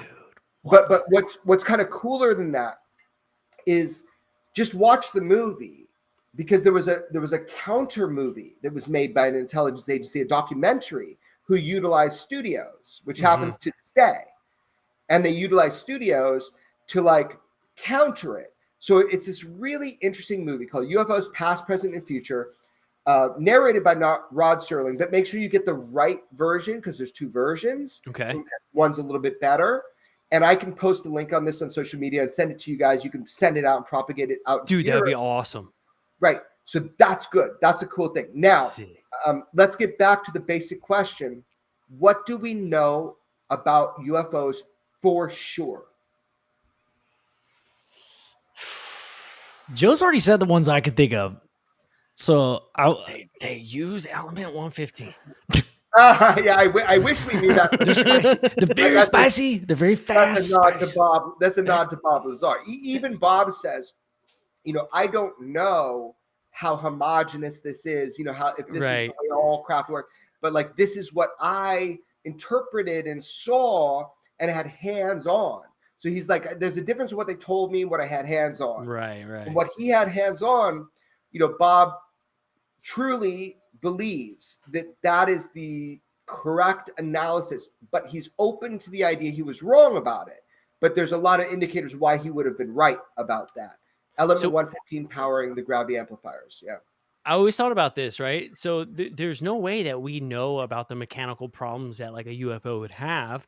Could it be possible that traveling through space, unlike, kind of like not getting your oil changed, it will gunk up and mess up your engine? Is it possible that traveling through space and time, you acquire this element 115 on your engine and it possibly crashed because, like it's just an element within the universe that is gunking up the engine. You know what I'm saying? They crashed. And then that's where they found it. Such a cool theory. I'm going to let you have it. But like, no. Oh, okay. All right. Hey, no, but that is so cool. That is so cool. I love that. I love that theory. Like they have to drop down to planets with water, and that's why you see a lot of UFOs actually hovering with water, and it's to clean the element 115 out of their systems so they can actually... What do we know about UFOs for sure? About water? What do we know?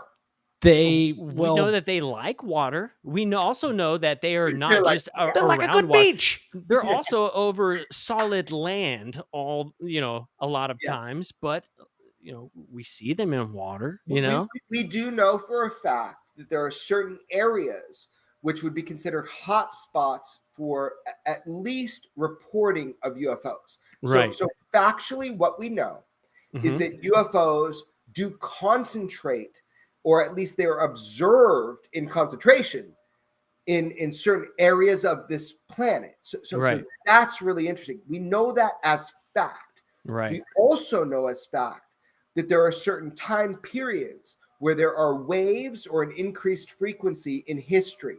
We know that for a fact, so at least we know the reporting of them is concentrated in waves. Right.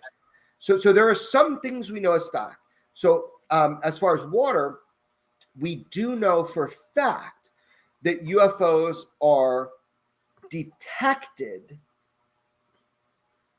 in water at the same or at a similar frequency. How do I say it? Well, I don't want to say it spectrum frequency. I know for fact that UFOs are detected in certain areas that deal with water, like on a regular basis. So here's the deal. What else do we know for fact about UFOs? Just keep going. I've got one. I have something really quick. Could it be possible though, right? Because while we do track a lot of them near water, we also track a lot of them in the desert, right? But just the fact that the Earth is mostly water, is it just coincidence that less we people just so there happen to find them over water than over land? Just because so there's more water, if you were an advanced civilization, either ultra-terrestrial, meaning being from here or at least living here a long ass time. It's like LA. If you've lived there 5 days, I consider you a resident because I'm definitely looking for some water to take a shower. Yeah. Whatever. If you live in LA for 5 days, you're a resident. No problem. Okay, so would it be possible that if you were ultra-terrestrial, you've been here a while, or if you're extraterrestrial, or if you're extratemporal, that there would be a location that you would create or consider to be a hub where you would come in and out of, and there was a lot of activity. If you had really cool toys to look at it that involved the sea. And you said it, you're like, yeah, like most of the planet's covered with water. So I would hide if I had that technology that was truly transmedium. For the sure. idea that you can go from space to air to sea without any disruption or inertial effect. Yeah, I would be like, yeah, the water's probably a pretty cool place to hide. Have you guys ever watched The Abyss? Yeah, dude. Yes. Yeah. Yes. That movie was well informed. I actually know some of the people that informed that movie from the Navy. Wow, that's cool. We always confuse it with The Sphere, but yeah, we've totally seen The Abyss. or Flight of the Navigator. That was a great movie too. Oh my god! I hear there's a new one coming out, and like how advanced that movie was, dude. Like the ship possibly being like an organic being. You know what I'm saying? Like partially organic. Like, it's so cool. I can't wait to see what kind of Easter eggs they're gonna put in the new one. There are Easter eggs in big Hollywood movies. Yeah, have you seen that? And I can prove that. I can prove that to you.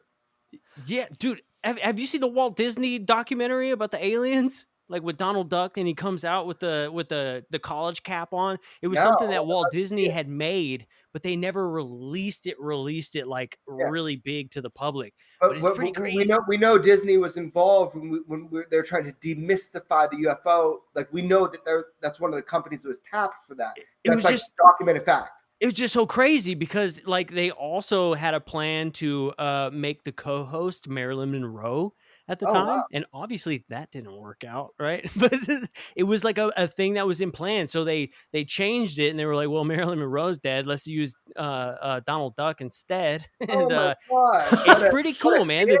The Disney documentary on aliens, extraterrestrials, it's pretty wild, dude. I was like, wow. Hold on. We talk about shit. Send it to me. Text it to me, man. Okay. I want to see it. I want to make sure I've seen it or not seen it. But what do we know about UFOs? Tell me what we know. You take this one, Ben. I got to pee. Okay. I've got one. Okay. What we know about UFOs is the government does actually care a lot about UFOs and has for a long time. Yes. Truth. Fact. Bible. Okay. Yes. Right? Like they pretend like, oh no, but they really care. Unpack that. Do you want to explain to me why, or do you want to hear why? You tell me why first. I just want to say one more thing, just so I sound smart. It's not the government as a whole, but like the Central Intelligence Agency. They, power is through knowledge, and they want to know everything. It doesn't matter if it leads nowhere. If it has something of control over the minds of the people that they're in charge of, they want to know about it, and they want to know everything more than the populace knows. So obviously they would know about it. So I think that, but the CIA is not necessarily like an adversary to the humanity. Like, you know, they're doing great work, and they were just like, but they want to know before anybody, because that's their job, right? Right, exactly. Yeah, I'm not saying any nefarious, you know, like good or evil. It's just like they do care about this subject. So how do we know? How do we know that when you say our government, you understand that there's many branches to our government, there's many sub-factions, and there's many individuals and people, heroic people, who have been involved in this subject. How do you know that the government is interested in UFOs? Like, what is your evidence? What is your proof? Let's talk about that. Okay. More than they say. More than they say. More than they say. So what do they do is completely deny. I mean, the most recent thing is the new rebranding of UAP. We kind of already talked about that, but like rebranding of UAP says that it basically says, okay, well, we're only going to look at recorded encounters involving the term UAP. So by not including UFO, they're kind of not talking about anything that was reported publicly or to Project Blue Book. Okay, but the designation of UAP may have been just a change to better describe what we're seeing. It might not have been nefarious. In fact, Hillary Clinton was one of the first people that came on the Jimmy Kimmel show and said UAP is the new term. It was just like, here you go, you know, send your FOIAs, because if you send them under UFO, you're not going to get UAP. So that was kind of a service to people. But like, okay, let's back up. Really simple, man. How do we know that our government, which represents us as representative government, has been disingenuous or at least obtuse with us about their interest in the UFO phenomenon? And it's really simple. Project Blue Book, which was designed to deny the UFO reality and to explain it away in prosaic terms. Yeah. We know that. So that was what they said was the last study, official government study by the United States and by our military and by our intelligence agencies or whatever, right, about UFOs. We now know that to be a lie. And we know it. So I know it in a lot of ways, but like, we know it in a huge public way because of AWSAP, Advanced Aerospace Weapons System Applications Program. That was a funded program by the DIA to study UFOs. And anybody that said it wasn't to study UFOs, you just ain't in the know or you're lying, bitch. Because yeah. And then, of course, we have the absolutely heroic ATIP, which is a coalition of the willing. It was a group of individuals that came together and said, we're going to study the military case. And they were already involved in the UFO programs before, but they're like, we're going to study the military encounters because that shit we can back up and we can put it to Congress and we get people interested. So ATIP, which wasn't funded to my knowledge, because OSAP was funded with $22 million. The New York Times got that completely wrong. And they know it. The writers of that article know it. They know they got that wrong. Yeah. But that's okay. Because Lou had said, how do you cut a budget of zero? Well, I didn't know that he said that, but like, you know, props to Lou. Lou is is a personal hero. You know, he came in like a warrior, and he said, we're doing this, man. We got a coalition of the willing. We're going to do this. So like, he's amazing. And when he came on the show, he was like, like funding. He was like, how do you cut a budget of nothing? He told you that? Yeah. Wow, man. Because that makes you respect him more, right?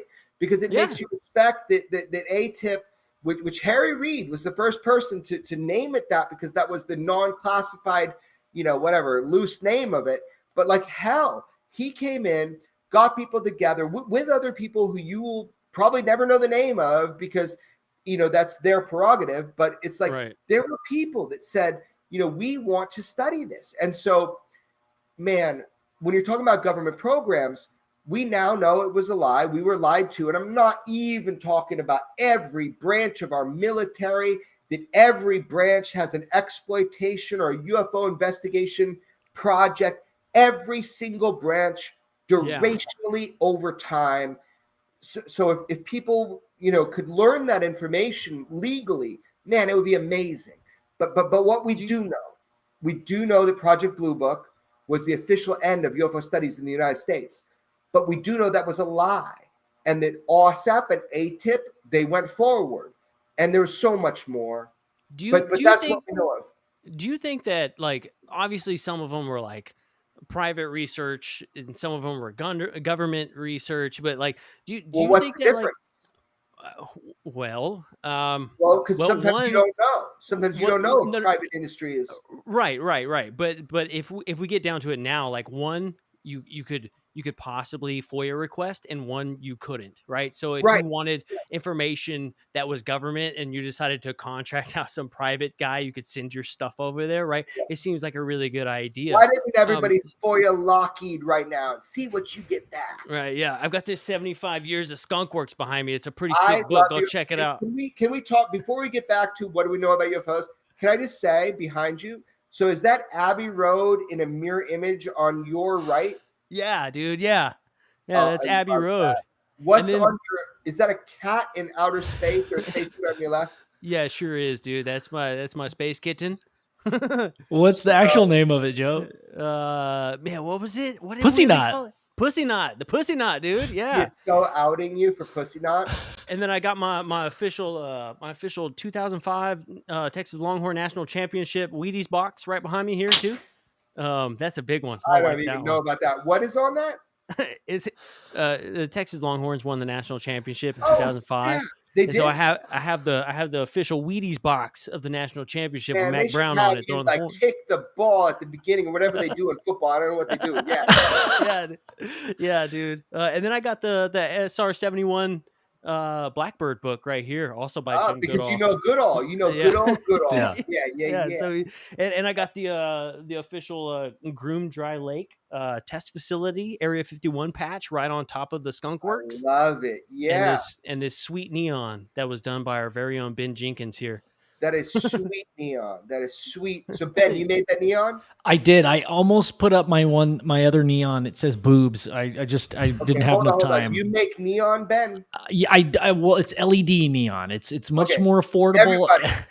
Ben needs to make me some LED neon UFOs. That's what needs to happen more and more and more, Ben. We need the LED neon UFOs. Yes, dude, I'm down. I'm down. Cool. Yes. Really fun, guys. Continue. What do we know about UFOs? Ooh, what do we know about UFOs? What do we know as a fact about UFOs? I wanted to ask you though, like, do you feel like the UFO programs that happen? I mean, we discussed the private and the government, right, types of programs, but like everything from Robertson Panel to NIDS to BASS to Blue Book to like all of them. Like, you just feel like maybe it's just like a rebranding effort to like just move stuff over a little bit. Like, it's not. You don't think so? I mean, it's just like what, like what's wrong with like you make a program and then you're like, all right, that's the program. Like, why do we have so many programs? Like, what is the purpose of all these programs? It's a very valid question. Yeah. It's exactly like Monsanto, right? Not being Monsanto, but selling Roundup to Bayer. So Bayer owns Roundup now. It's not done by Monsanto. So they sell Roundup and they're like, oh, Monsanto's not a thing. It's not evil. But then it's just fucking Bears run by kill Bayer people. now. Like, Bears kill all people. you did was move it to a different place and it still sucks and you're selling it to the public as bullshit. Okay. So your point is like obfuscation through change of title. Right. Yeah. Yeah. That sounds smart. You said it way smarter than I could have thought it. But yeah. Bro, I got no social intelligence. So if it sounded smart, thank you. Okay, so check it out. Okay.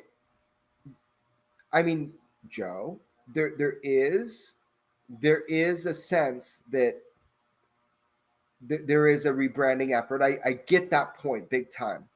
But I'm like I'm an eternal optimist. So here's the deal. I think that there's a lot of good people that are really hungry for the truth, that are like you and they're like me and they're curious and they're fucking fighters and they want to know what is going on with this topic. They want to know, is this a threat to national security? And above that, is this world changing? So of course, dude, like you saw how quickly AIMSOG was like put in as an acronym of like, oh yeah, we're going to jump in and be totally not responsible to Congress in any way. We're, nothing to see here. We're going to move on. But then you had the UAPTF and you have people like Jay Stratton who have been named publicly, right, as running the effort. And man, did they heroically try to fight to get as much information, to get it analyzed and to create reports and to educate people. Absolutely. That's public knowledge, right? So sure, there is this issue of people that are part of a mechanism that will try to rebrand or to obfuscate the truth. But I am trying to tell you that there is hope, that there are people involved in government who are like you and me, who want the truth to be known and they want to be open. So part of my self-described job, because I have a lot of self-described jobs, but like part of like a filmmaker, self-described. Right. What I am trying to do is identify the bottlenecks of information. This is the highest level of what I'm trying to do. Right. I'm trying to identify the bottlenecks through human intelligence, through people that I interact with on a daily basis and whatever I can accumulate and put out. More importantly, I'm trying to identify where that information stops, where it should be going to other people who are interested, who want to know, who can do something actionable with the actionable intelligence. Yeah. And then make sure that I become obsolete in this environment of information flow. That's what I'm trying to do. I want to walk with my dogs and hang with my wife a lot more. That's what I want. Yeah, but for sure. To get there, we need to try to heal that wound and try to bridge that differential between the accumulation of data, let's say in a war zone, let's say a war zone, let's say an active war zone with ground troops, right? Where objects are being fired upon on almost a daily basis. And then other objects that are more interesting because of their flight patterns are being ignored. What is the determination of what to fire upon and what not to? Let's say with the Air Force, the determination might be if it appears to have a payload and it was within, let's say, 27 to 30 miles of our ground troops. It's really cool and it's doing shit and we want to know what it is, but it doesn't pose a direct threat to the operation that's going on with our ground troops. So now you've got an intelligence center that accumulates all this data, including from the Air Force, and you have objects being fired upon and other objects not being fired upon that show extreme capability. That information is disregarded because of the mission at hand. So how do we get that information from a coalition of the willing, from people that want to, and get it to the people that need to be studying it? Because they'll never get that information. Right. And it's like, why is it that I got provided visual evidence, corroborative visual evidence, some of which was confirmed by the Pentagon? Right. Even the UAPTF didn't have. Why did that happen? That happened because that system, that transfer of data is broken. So my secret agenda, which I guess is not secret anymore, is to identify the bureaucratic bottlenecks due to procedural methods. Yeah. And try to heal that wound and bridge that gap so that the people that need it can have it and the people that want to give it can give it, and it's all legal and copacetic, and I can walk away and I'm done. Yeah, because I feel like that is one of the biggest bottlenecks, right? Is that you have this group of people who have concealed and compartmentalized a lot of this information. And then one day Congress decides to say, "Hey, I'd love to see that information that you have," right? But nobody's known about it for so long. Like, it seems like it would be easy for them to just take a few things and be like, "All right, guys, this is what we know about the phenomena," right? While still sitting on like a cachet of just stuff. Phenomenon. Ba, ba, ba, That's da, da. three. You got two more. You got three, Joe. Ben, you got two more. I've got a new one. It's Let me see it. lemon pie. Let me see. Yeah, lemon pie. Lemon icebox pie. It's actually really good. We got to make a beer. I got a buddy here that lives near me that's like, we got to make a beer. I'm like, yeah, let's make it. Like, we have to make it. Let's Oh go. my Yes. gosh. Yes, dude. Yeah, what you're saying? Yes. Thank you. I feel so goddamn vindicated. Jesus Hey. Christ. Hey, BRB guys, I gotta go to the bathroom. BRB. Yeah, go for it. How dare both of you go to the bathroom? I haven't even gone to the bathroom yet. Just so everybody knows, give me 5 minutes. I'm about to go, but I'm going to wait till he comes back. I could feel the countdown coming like 10 minutes ago, and I was like, yeah, I already know it's gonna happen, you know? No, man, I can not eat for weeks, it turns out, and I can hold my piss for a long time. So just saying, I'm not going to complain there. Yes, So, dude. Yes. Anyway, Joe, but yeah, I have dude. a I mean, very simple question for you. yeah. Tell me more about your beard. About my beard, Yeah, what's its name? dude. I gotta tell you, man. This thing is a phenomenon all on its own, right? Yeah. Right. So you know what I'm saying? Like, honestly, man. One day, okay. So it's a little bit short. I worked in the food industry for a while, and then I did construction work for a long time. So I've always kept it somewhat nice and trim, so it doesn't get in food and power tools and stuff like But that. you do have braids in some photos. I do have braids. Yes, I do have braids. I actually got a trim for the first time in over 4 years a couple months ago. And yeah, and before that 4-year mark, it had been 7 years since I had cut it. So Wow. yeah, dude, I mean, like, it's literally one of those things where, like, for some reason, I just woke up one day and didn't feel like it. You know what I'm saying? You didn't it feel just like shaving. I just didn't feel like shaving. I honestly, it's almost like tattoos. Like, I don't even recognize that it's there. I've just had it for so long. Yeah. Um, Do you ever feel like your beard provides you an anonymity where you're just like kind of hiding behind it and people can't see you? It's It not is real, not. by the way. By the way, everybody can see you. dude, But, I like, know. In your mind, are you like, I'm hiding? It is nice though, because me and my wife, we came back to my hometown and we bought a house here. And we had a kid. We were like, small town. This Don't raising family stay there. where it is. Continue. Yeah. Yeah. And I grew this beard out. So it is nice because I can go to my local grocery store and not have to talk to everybody because they don't recognize me right away. So Do you like the mask stuff? Like, I think it's so cool because I'm a germ conscious individual and there's 8 rules of germ consciousness on a single page on my website that has been there way before COVID. But like, do you feel like wearing the mask, you can kind of like hide a little bit? So honestly, man, no, it was hot. It was You're like, fucking no, hot. dude, I couldn't breathe. The whole thing was like this bandana. Like, I usually rock a bandana pretty often, dude. So like that was kind of like my COVID go-to. I just fucking pulled it down when I needed to pull it down, and then when I wanted to breathe, I breathed. Like, I was conscious. I was respectful to people, but like, if it's my own health, like, fuck it, I'm taking it off so I can buy this concrete. You know what I'm saying? Oh yeah, Like, straight up. I was just curious about the idea of like the beard. It's like, your face and like what it looks like, and like sometimes it's like you look like you're incognito, like you're hiding, and it's cool. I don't know, man. Like, I stopped shaving because it was too annoying to shave. That's honestly why.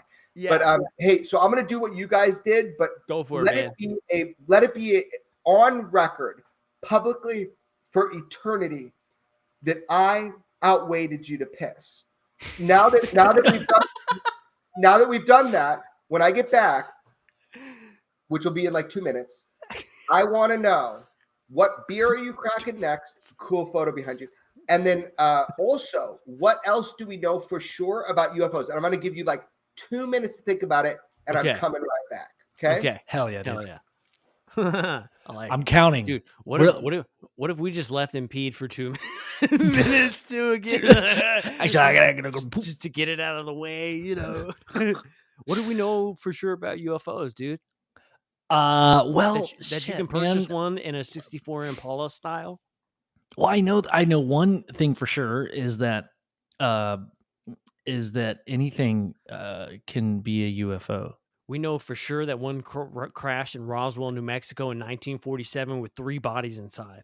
I'll tell you what, for sure, 100%. Because I was there. We know for a fact. Because we were there. We know for a fact because every city vehicle in Roswell, New Mexico has a fucking UFO on it. I swear to God. They're trash cans. You know how like you have that cool recycling thing on the side of yours? Well, guess what, Ben? It's not cool. It's fucking gay because they have UFOs on the side of their trash cans. No that way. You throw. I swear to God, dude. Okay, yes. I'm looking that up. Look that up right now. City of Roswell. The city of Roswell, right? Their vehicles, their trash cans, everything's got a UFO on it. It's so funny. I typed in license plate. You said trash can? Yeah, trash can. Or recycle? Trash can. Type in trash can. Okay. Trash can. City vehicle. All of it. It's all got that shit. Okay. Well, this one didn't see. Let's see. I'm gonna type in recycling. Come on, dude. Don't embarrass me in front of my friends. There's 187 people watching right now. Don't you embarrass me. Anybody who's ever been to Roswell, I need you to chime in right now in the chats and back me up. We all know that there's UFOs all over the city vehicles, the trash cans, the city hall. I know the McDonald's is in the shape of well, it's not UFO. A UFO. It's in the shape of the carnival ride. The Gravitron, dude? The Gravitron, dude. Hell yeah. Okay. Okay. I'm not meaning to embarrass you, Joe, but I do see one that says recycling and it looks like a water wheel. Type in city vehicles. City vehicles. All right. Roswell, New Mexico, city vehicle. Everything. Even the Mexican food restaurants got little aliens on them and sombreros and holding trumpets and shit. Did the alien? It's like a fucking like a crew of mariachis on the wall with their aliens. It's funny. Honestly, if we ever dude, if I ever saw an alien, I don't want him like creeping towards me. You know, like hey. You know, I want him to like party. You know, like wear a hat, like, a large. Hey, ¿Qué pasó, güey? With a sombrero and a trumpet in his hand. I want my aliens to come up to me with a myriad of trumpets. Play some Volver and shit, bro. That'd be dope. He just starts playing the trumpet for you. Sick. Aliens are dope. What do we know about UFOs? We know that they're piloted by aliens that love to play trumpets and wear sombreros. I mean, those are just facts. Those are facts, dude. I saw it painted on their window at the Mexican food place in Roswell. It's a fact. They drew it because they saw it, bro. Right? They drew it because they knew it. They drew it because they knew it. Dude, I'm sorry, dude. I'm not finding the representation of you're talking about, man. I'm sorry. If I have to Google this, because I have to do this with my wife all the time, she'll be like, I can't find anything. And then I'll Google the first thing and it pops up every time. I'm telling you. I swear to God. Well, that's different. It's like my wife said, I say, look, there's no ketchup. And she said, no, there's ketchup. It's right in front of you. It's literally right in front of you.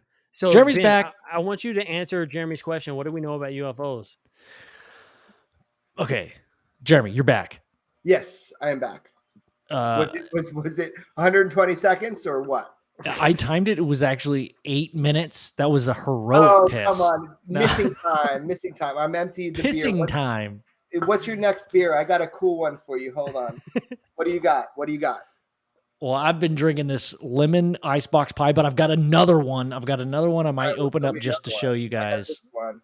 Ben, I want to apologize to you really quick. I cannot believe that there is no city trucks from the city of Roswell in any of these pictures because it was one of the most like things that you were like, wait a second. Dude, that's a dope beer. Oh my God. Yeah, paperback, man. People will start a conspiracy that I'm funded by them. I'm not. They just create cool labels, man. That's awesome. Paper is that a beer company? Paperback? Yeah. I found these in the market the other day, and they just have the funniest, like coolest, labels. Under Dude, pressure. that's dope. Under pressure. Dude. Oh yeah. There's All this. right. What do we know about UFOs, guys? Let's get the answers out. Hit it, Tell me. Ben. Wow. Okay. What do we know? Is that okay? UFOs, they show up to people that seem to have some kind of connection to music or creativity. That's like Do we a know common that, or do we theme. think that? I think that. Okay, no, that's fine. That's another sphere of our understanding. Yeah. So you think so?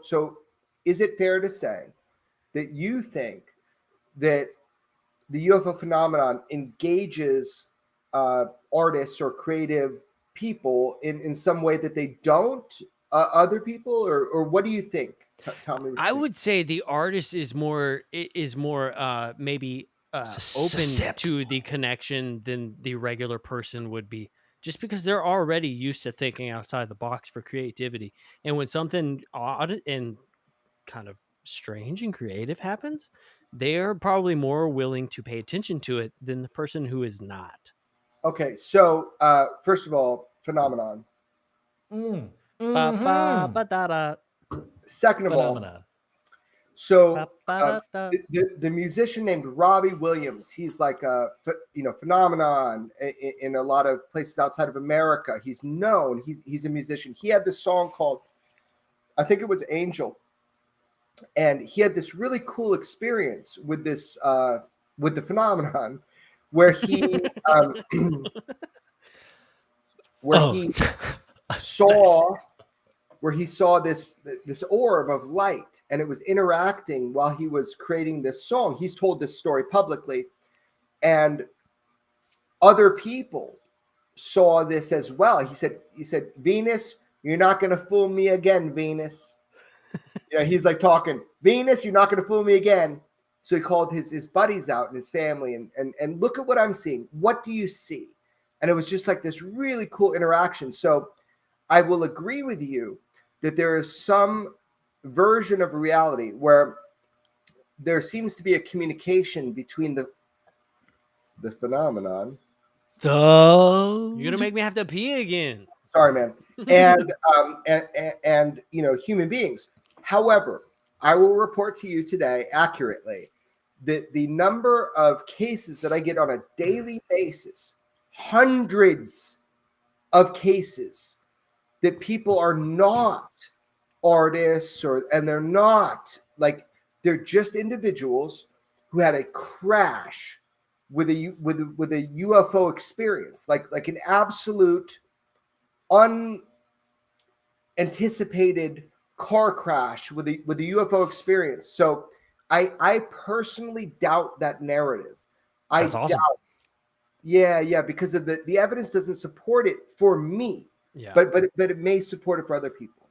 No, that's good. That's refreshing to hear, because it seems like when we throw out that idea, it just kind of has made sense in our little community and friends of ours.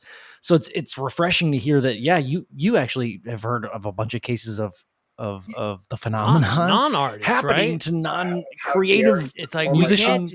we can't just continuously rely on Sammy Hagar to tell his UFO story. Right. Although that's very cool. Hey, can I tell you a quick story? Dude, hell yeah. Never told this. Okay. You met Sammy Hagar. Okay. So, do you guys know where Pioneer Town, California is? Pioneers? No. Okay. It's an old movie set that became a community and a town, and it's called Pioneer Town, California, and it's a place that I often live in. That is a place that has a special place in my heart. It's a place I have property that, it is one of the stranger places on planet Earth. There's a dude that lives there named Danny Saw. And Danny Saw is like my kind of touchstone. He's a mystic. I think he talks to rocks. I honestly believe that he talks to rocks in his free time. So people think he's kind of slow, but I know him. And man, this dude is deep like the ocean. Okay. So I was chilling in Pioneer Town, and I went to a restaurant called La Copine. And this restaurant, it was featured in like New York Times and all this shit. It's like this amazing restaurant in the middle of nowhere. And by the way, there's no beginning, middle, or end to nowhere. If you're in the middle of nowhere, you're still nowhere, right? So La Copine in Pioneer Town, but really in Landers. And this place is really mystical. There's a lot of weird stuff that goes on there. It's in the desert, Joe, so you'll be happy about that. It's like really kind of strange. And I went to La Copine and Chef Nikki, whose birthday was just a couple days ago. And then Chef Nikki? What up, Chef Nikki? Yeah. Happy birthday. I love you. Tell him about Chef CJ, fool, from fucking Arizona. CJ, what's up, girl? I don't know CJ, but I bet he's epic with his food. Oh, she was. She was like, what can I get you, darling? So Chef Nikki and Claire, right? They're a couple and they own this facility, this place, this underground facility. They own this place. And I went there one morning. I've never told this story publicly. It's so cool. And I maybe I'll regret telling it, but I think it's cool. So I'm there, and this is how I experienced it. Okay. I am eating breakfast with my wife. And she's a vegan, you know, so she's always trying to teach me about food and this kind of thing. Well, that's lame, dude. I'm sorry. No. It's actually super cool because dude, it really is. No, I mean she like she teaches out like kind of like the compassion and animals and the whole thing. Like it's very cool. So, but you know she doesn't you know. She just has her own opinion, but then tells me about it. So we're sitting there, and this dude comes up to me, and I am not a morning person. So I'm sitting there, and I'm like, got sunglasses on, and I think it's very rude to wear sunglasses when you're talking with somebody. So I got this feeling like I should take off my sunglasses, like it's rude. And this dude's talking at me, and he's got this like English accent. And he's just like going off about the sticker that he saw in Pioneer Town. And that sticker was for a movie that I'm making still called The Grinch of Pioneer Town. This funny, it's like a comedy, right? I was hunting Grinches for like, 5 years. Which is a whole nother story. And this dude's looking at me and he's talking about the sticker. And I'm like dying here. I just want to eat my food. And as he comes up, my wife texts me something like, plant. And I'm like, yeah, I know you fucking eat plants. I don't know what you're talking about, And like, I'm looking at this guy and he's talking to me. And like, all of a sudden, he looks at me and he looks at me like I'm the dumbest motherfucker on planet Earth. Right. And like, and he goes, I'd like to, put your movie on my website or something like that. And I was like, yeah, cool. And it dawns on me. This is Robert Plant. Oh, no way. Ooh, like the soundtrack to my fucking childhood. This is Robert Plant from Led Zeppelin. Damn. And like how do I know? How do I know? I'm musically stunted. Like, how do I know who this is? But like, I swear to God, it was like this lightning bolt. And it was like, I recognized immediately when he looked at me like I was an idiot. And rightfully so. And I looked at him and I played it so cool. He probably appreciated that you didn't know who he was. He was probably like, "Oh my God, I could be myself." I don't know what he was thinking, but I just go, I'm aware of your music. That would be that would be really cool if you wanted to put like the Grinch of Pioneer Town on your website or something like that. I'm aware of your music. It was the coolest, like in Pulp Fiction. Like, are we cool? Are we cool? It was like that. It was like that. So like, and like everybody was like listening in the small restaurant. Like I didn't realize what was going on. So this dude who is so amazing with his music, whatever, he sat down at the table. I think it's okay to say, man, he was like, he's had UFO experiences. I'm sure. Okay. Awesome. Which were formative, I believe, from my limited experience. So I listened, I absorbed them, and I immediately came home. And he goes, hey man, so can we meet here for breakfast in the morning? And I'm in the desert, and this is like cosmic time. I'm like, I don't know when I am going to have breakfast. Do you know when you are going to have breakfast? It was like this weird moment. And he's like, good point. And I'm like, look, if I see you at La Copine tomorrow, I will have breakfast with you. And then we can talk more. And so I was like, it was so weird. And so I went home on this typewriter right here, on the gold one, right? Yeah.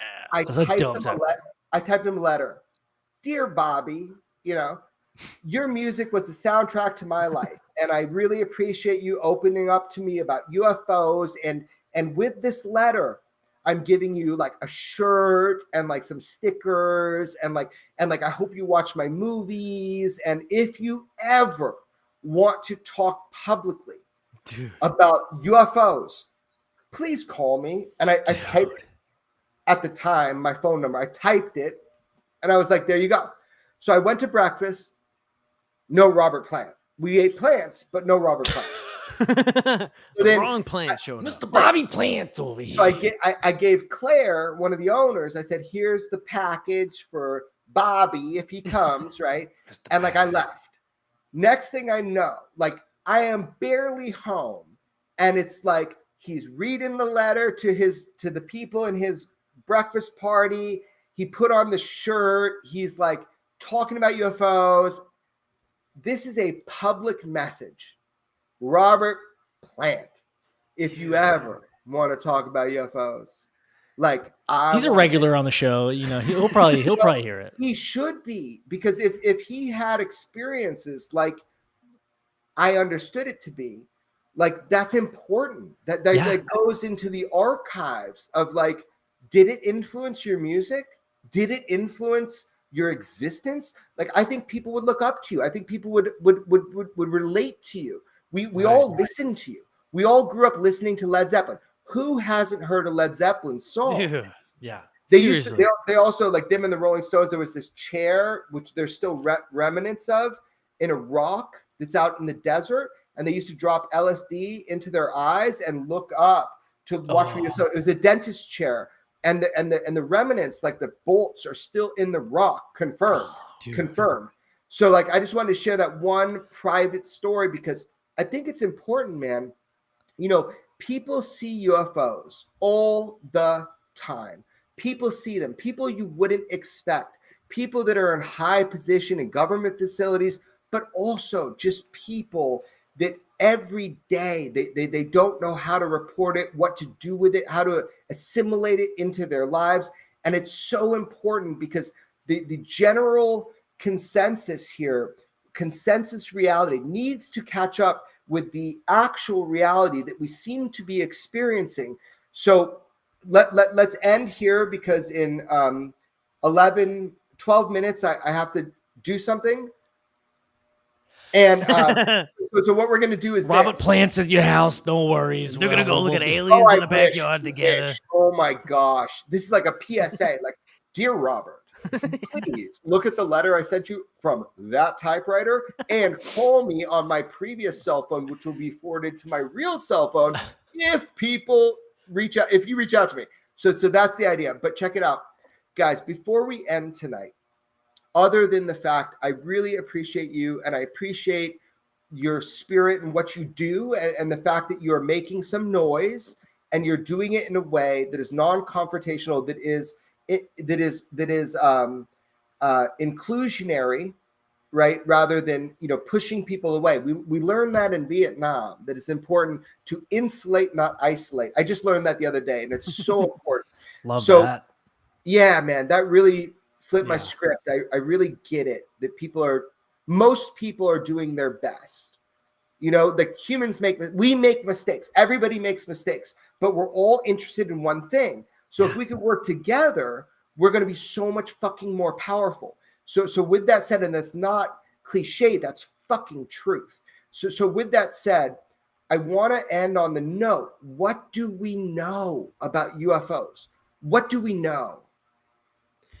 We know that Jeremy Corbell is going to show Robert Plant what's in that safe in about 11 minutes. Like half a second, bro. I will fucking show him everything. I want to know. I want to know what Jeremy Corbell knows about UFOs. For sure. What do I know to be true? Yes. What do you know to be true? Not much. I'm sorry. It's so disappointing. It's so disappointing. I mean, I think we all feel the same kind of. Yeah, in a way, absolutely, right? we feel the same. But there are some things of people wiser than me that I do trust to be true. So once upon a time, Jacques Vallée came to my property in Pioneer Town. Wow. And it's like a ranch. It's like, you know, it's as natural as the world gets, or as supernatural as the world gets. Okay, so he came and visited, and we went. Me and want to go. Yeah, you can come. I mean, well, yeah, let me know. Okay, so tomorrow? We went through. Oh yeah, come hang out tomorrow. See how that works out. My alien overload was 18 fucking seconds. Okay, so check it out. I'm gonna be there. Let's plan it. Let's plan it. Okay, so check it out. Jacques, I don't know if I've told this part of what's happened, but so Jacques Vallée, who I deeply respect, who is one of the deepest thinkers in this field that we should learn from, because if we don't know our past, we won't know where we're aimed at. And so one time he came to my property, and we were comparing notes on scientific analysis of metamaterials. Does that make sense when I said that? Yeah. Okay. So the metamaterials that I had were from an unusual situation. It wasn't just from a crash retrieval, alleged crash retrieval kind of thing. And I showed, but science speaks in its own language. So I showed the data to Jacques.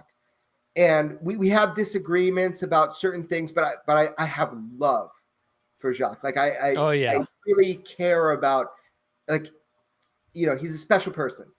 And I showed him some data that I had, and we talked about it. And so this was like my moment. So let me make this kind of comical, because it was. We're looking out, and the sun is setting over this majestic natural property. And I'm like, this is your chance, Jeremy. This is your chance. Dig in deep. Get in there. Make sure he tells you the truth, you know? And I was like, I was playing it cool, like Robert Plant cool. And I was like, so, Jacques, so what's up with UFOs? What do we know for sure? And it was like the sun was setting, and he's this like tall, handsome French guy, you know, and he's just laying back, and there's like this glow on his face. He's got like a cigarette in his mouth. I wish.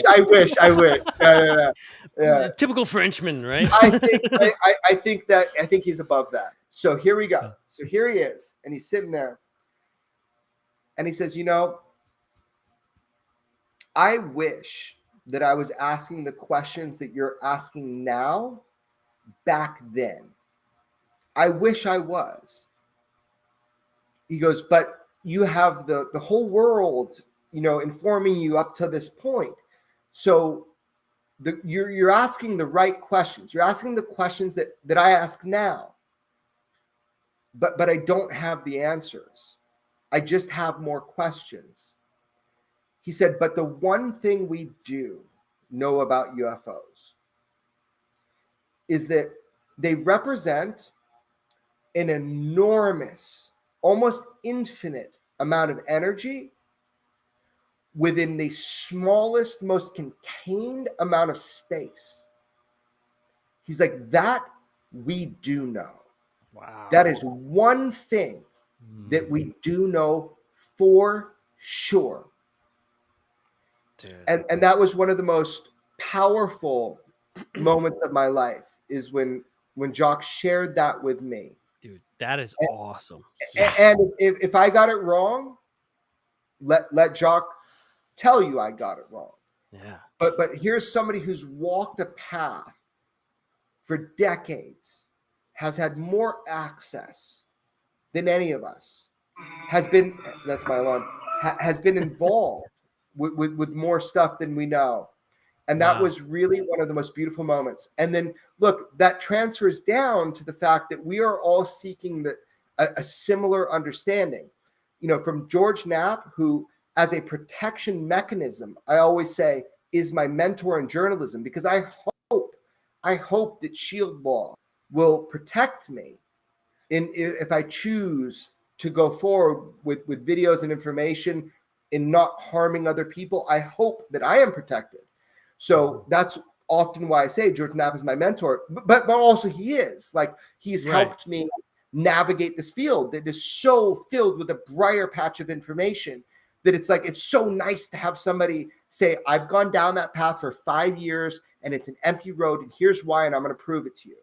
So I think we should end here and just kind of just say to you guys that every single person that contributes actively to this field is a cartographer, is mapping out what it is that we're learning.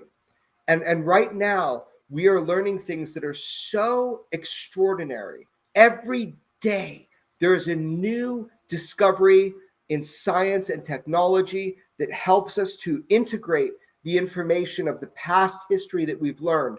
But look, the people, the legacy people, they're not going to be here forever. So you need to pick up the torch and move forward and be proactive, from podcasts to television, any form in which you can, as long as you're not a fucking dick. As long as 100%. 100%.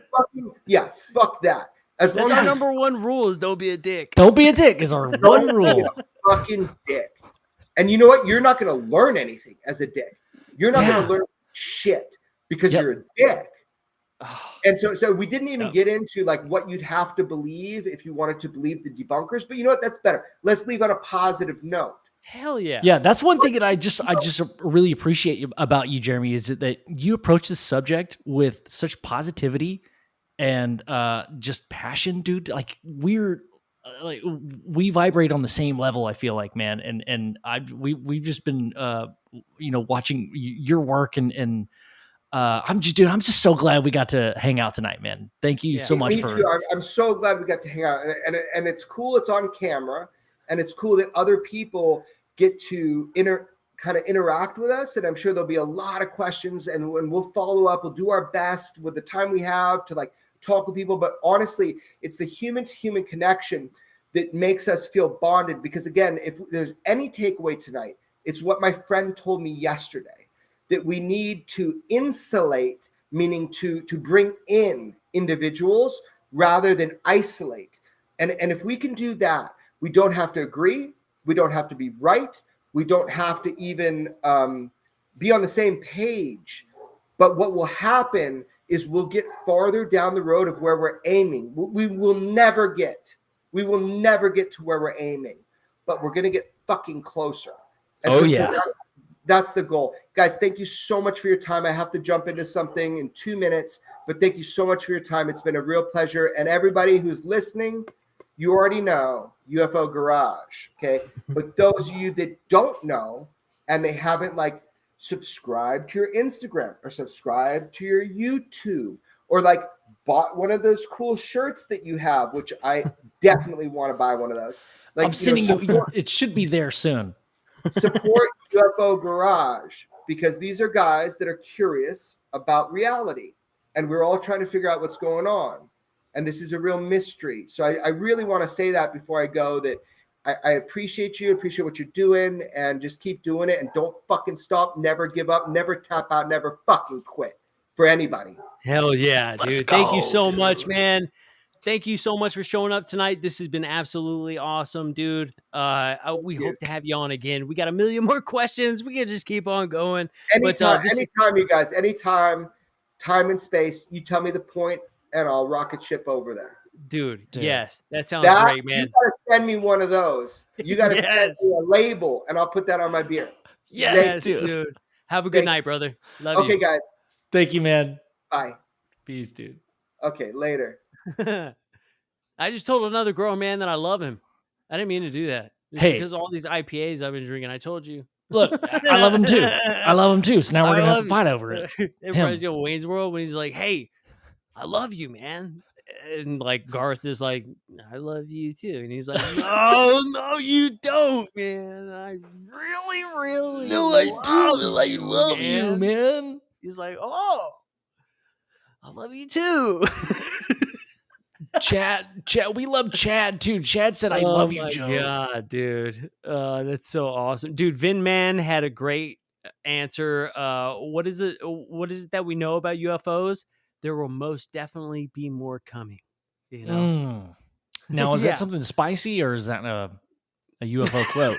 That was something spicy that Vin Man said. Something spicy and That was a a UFO spicy quote. quote that he just made. Oh, hell yeah. Man, dude. Hey, there's 164 of y'all in here, man. That means that there's 130 more people than usual, man. I just want to say thank you so much for coming and hanging out with us tonight. This has been absolutely awesome. Definitely like and subscribe. I mean, if you like this content, you probably won't like any of the other content. So come and check us out, man. We like to have a good time. We like to drink beers on Thirsty Thursdays. We used to do a topless Tuesdays, but you know, who knows? You know what I'm saying? I mean, it just depends. It's what the people want. You know what? You know what I'm saying? But it's all about just me and you and some other awesome people just trying to figure out what's going on. That right? is Like, we're just right. curious. We're curious about stuff. We like to speculate. We have fun doing it. So we like to have a good time, man. We like to have a good time. And also, man, anytime that you go to UFO Garage podcast.com and you check out our merch, or you decide you want to donate anything that you purchase from us, a portion of that gets donated.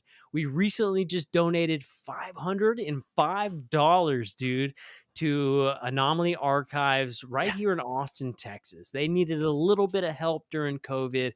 They had lost their lease. Rent prices went up. They were looking for a new home. And you know, they needed quite a bit, but we were able to help out and raise $505 for them. So that was pretty cool, man. So yeah, you guys go check that out. And anytime you help us out, you're helping out the community as a whole. So that's good stuff, man.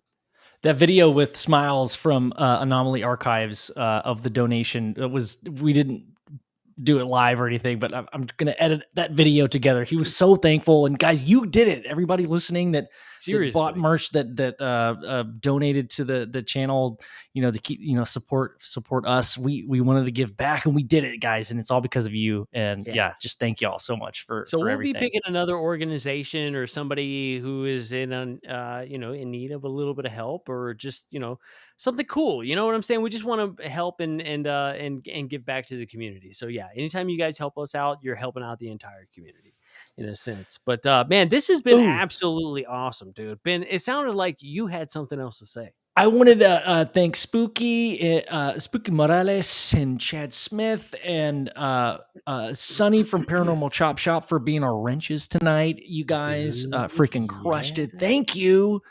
And if there's another wrench that I missed, I am sorry. Crowley was also here, keeping the good vibes too. A lot of OGs, man. I really appreciate y'all showing up, and Big Willie I think was in here at one point. So hey, love y'all boys. Definitely. Hey, I don't know where Tammy's at, but I'm missing Tammy. I think Big Willie would be bummed if I didn't say this, but hey, there's something odd that's in the works. All right. So moving on to the next point that are we talking about what?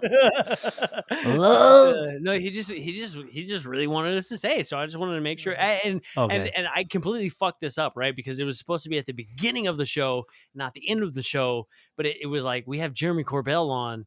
Like, I'm busy, you know.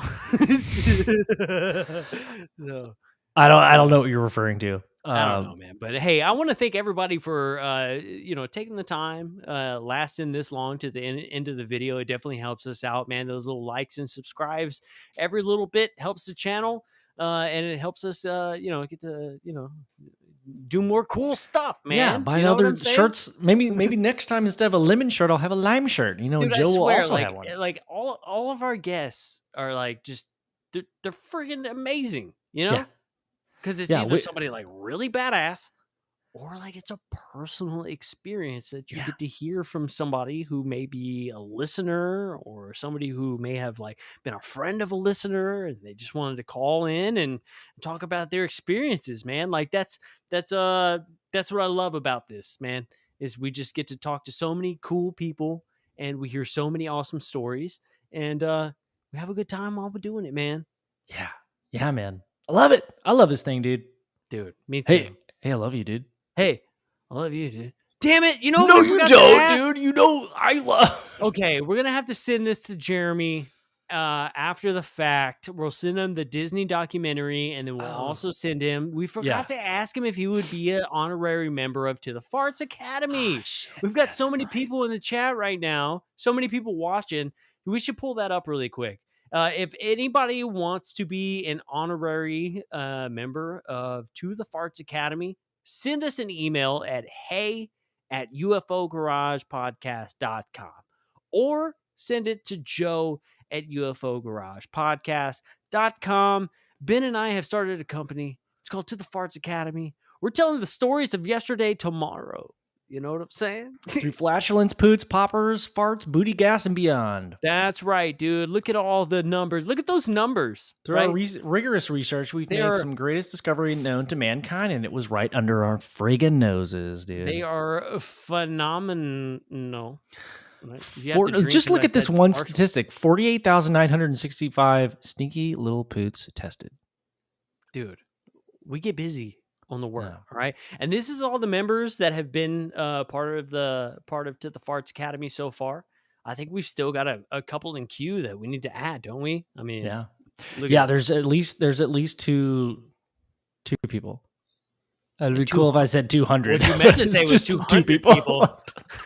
But they all have their own little jobs that they do. And we like to have a good time. We're trying to advance humanity through flatulence. We believe that it's a highly profitable energy source. And also To the Farts Academy has come from a sister company that Ben and I have also created. It is called Balskin. Yeah, Balskin Company. We have to clarify now that we actually donate to like things. We have to clarify that. Oh yeah, that's right. Like, okay, like we're not joking about that part. Listen, about the donating. We're not this joking part. About the part to the TFA is basically Balskin Company and Co. Okay, here's a story for you guys. Literally like 28 of y'all just left at the same time. Yeah. And this is when the show gets good, right? This is when the show gets good. Okay. Yeah. So the more people leave, the more crazy we get. It was called Balskin Company and Co. Right? And what we decided to do is we decided that maybe anti-gravitic technology revolves around some sort of a masturbation technology. So we started this in order to test the energy that's created among all masturbators on the entire planet, how much energy it can actually create, and can you move a vehicle with it? The answer is, ladies and gentlemen, through 3 years of research, yes, it absolutely is positive that you can do that. So we decided not only is masturbation the key to the universe, also flatulence. As a backup battery, right? So when you're traveling the universe and you're just on low, farts can keep you moving. It's kind of like solar energy. You get all of your energy from coal and gas and natural gases, but occasionally the solar panel helps and it can keep you moving in times of crisis. So yeah. So our main system of propulsion technology is masturbation, 100%. But the second means of propulsion, and everybody can do it. Low on energy, right? It only takes 1 day recharge, right? Yep. So and everybody's different. It could be less panels of space exploration. So if you guys are into that, go check us out To the Farts Academy. If you're into that. If you're into saving the planet and like fucking traveling in the universe, if you've been trying to be a responsible human being, like fucking trying to play. If you want to be a good human being and masturbate and fart all day, then join tothefartsacademy.com. Swear to God, it's a real website. tothefartsacademy.com. I'm glad only 20 of you left. Oh my God. Okay. Hell yeah. If Jeremy Corbell's mom is still here, we're sorry. We saved it for the end. Well, he's not here. He left. He's not a part of this at all. He's not affiliated. I think Jeremy Corbell's mom was one of the 20 that dropped off immediately after he was done. Yeah. Well, rightfully so. Hey, dude, I have one more beer to show you, but I'm not finished with this lemon one. Oh shit. But I guess I already showed you, but dude. All right. I need to show everybody now that what we do at the end of the show when you have yes. That's the scallywag. Scallywag. Fully grown. That's Joe as a pirate. Yes. That's you, dude. We pillage, we plunder, we rifle and loot. Drink up, me hide is your hoe. We kidnap and ravage and don't give a hoot. Drink up, me hide is your hoe. We're beggars, scoundrels, and really bad eggs. Drink up, me hide is your hoe. But we are all loved by our mommies and daddies. Drink up, me hide is your hoe. Yo ho, yo ho. A pirate's life for me. How do you know all the lyrics to that? Because I'm a pirate, dude. You just showed me my picture on the fucking can, dude. You know that. I'm a pirate. Okay, fuck. Sorry, I got some really offensive. I just get upset when people don't realize I'm a pirate already. It's like look, you've done everything. You've done everything in your power to show people that you're an actual pirate. They don't believe you. You have a freaking bandana. I have a pirate tattoo. I have a beard. I have a bandana on, and I live in the middle of Texas. All right. So now that the majority of people have left, what are the secrets can we tell? Dude, I wanted to see what kind of questions you had for Jeremy Corbell that you didn't get to ask him. Okay.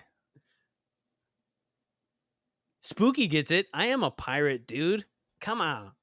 Everybody knows this? I don't know. I don't have a lot of dude. I didn't I didn't write down a bunch of shit. Like we're just kind of flowing, you dude, know. I wanted to walk into that completely soiled by what do you call it? Investigative journalism. Yeah. Right. I wanted to come into that just like talking to a dude. That's exactly how I put. Yeah. That's exactly we both did that. Like, I was like, I could write down a bunch of questions that I want to ask him, but we didn't do that. We're just hanging out with the guy. What's up, He's a good Eric? guy. How you doing, buddy? Fart fiercely, my friends. Yes. Who said that? Oh, that's dude. Amazing. This is pretty magical too. If you can fart at the same time you splooge, you got a magic wand, baby. Yes. Oh, I love it. Logan. Oh my god. Okay, now we got to get into the comment section. Hold on. Paranormal Highway says, if you're married, you know about masturbating like riding a bike.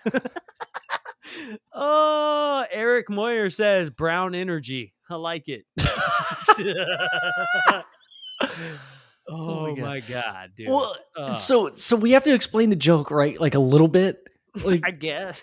Okay, so anybody just that doesn't watch the show a lot, like that, you explain like the top, the surface level stuff, but like we were like, the joke is this technology that UAPs, UFOs are exuding or are defying the laws of physics, and by this energy source that is undefinable, breaks all the laws of physics of that we know of.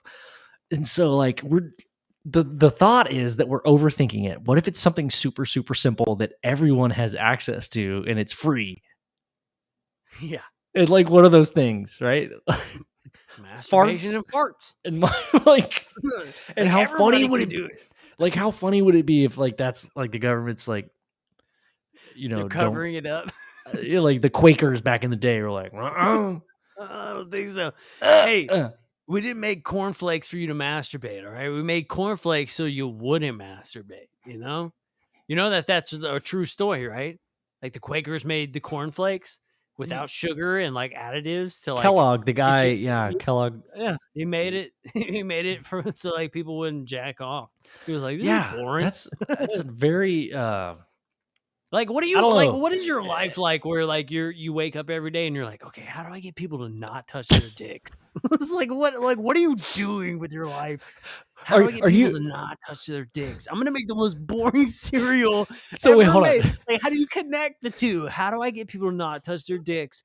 and I'm gonna make the most boring cereal of all time. Like, what's the connection there? But you're assuming the scenario that he wakes up every day trying to figure out how to prevent people from masturbating, and then That's what it was he for. starts a cereal company, a corn flake that's what cereal company. that's what it was for, though. But, because they were like Quakers at the time, and they were like, okay, like we don't want to stimulate people. How do we like make a nutritional food that people can consume without stimulating them and giving them boners? Wouldn't it make more sense that he already had like, okay, we've got to make this cornflake cereal. It's going to make you a lot of money. Okay, let's put a brand behind it. What are your core values? I'm not even making the story up. Like the story is 100% true. So he had those core values. He wanted to prevent people from, and then he started a whole cornflake industry with that. What? I'm not even lying. I swear that's what it was for. It was to stop people from touching their dicks. It was like, I'm gonna make boring ass cereal with no sugar on it. I'm not even lying. I'm not even lying, dude. I'm not even lying, bro. I wouldn't even lie to you about some shit like that. That's what do you think? If cornflakes can do that, what do you think Raisin Bran does? Like, what do we know? What do we know about masturbation? It's free. What do we know? Everybody can do it. All right. Oh my god. Hold on. Dr. Argon says that there's a good band called the Pornflakes. I'm checking that out immediately. Oh my god, that's fucking hilarious. Oh my god, yes. So, Mr. Protractor said, "Really glad to be here right now." Dude, glad to have you, buddy. I'm glad you're here too, dude. Me too. We're having a good ass time. Good ass times. And hold on. Oh, and Spooky Morales says, "Ooh." Spooky says, "Oh, I don't know about this, guys. So I don't know about your non-masturbation cornflake theory, dude."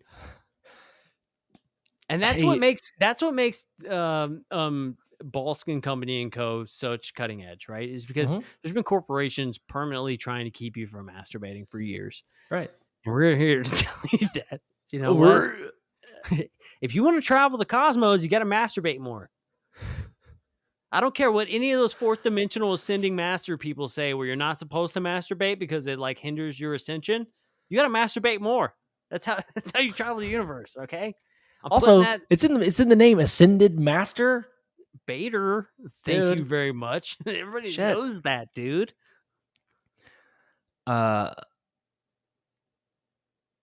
Oh shit! I had something, I lost it. Oh! I started watching a new show. The Man Who Fell to Earth.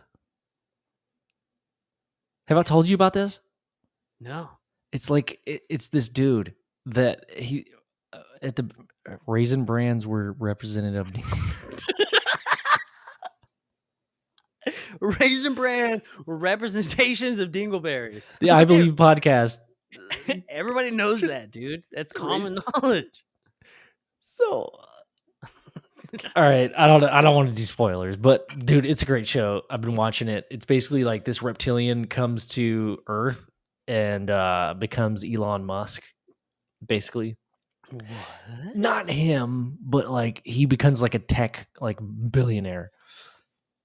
It is he smokes weed with Joe Rogan and talks about digging big assholes with no permits.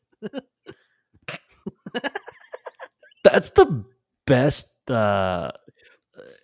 examination of the last like 2 years.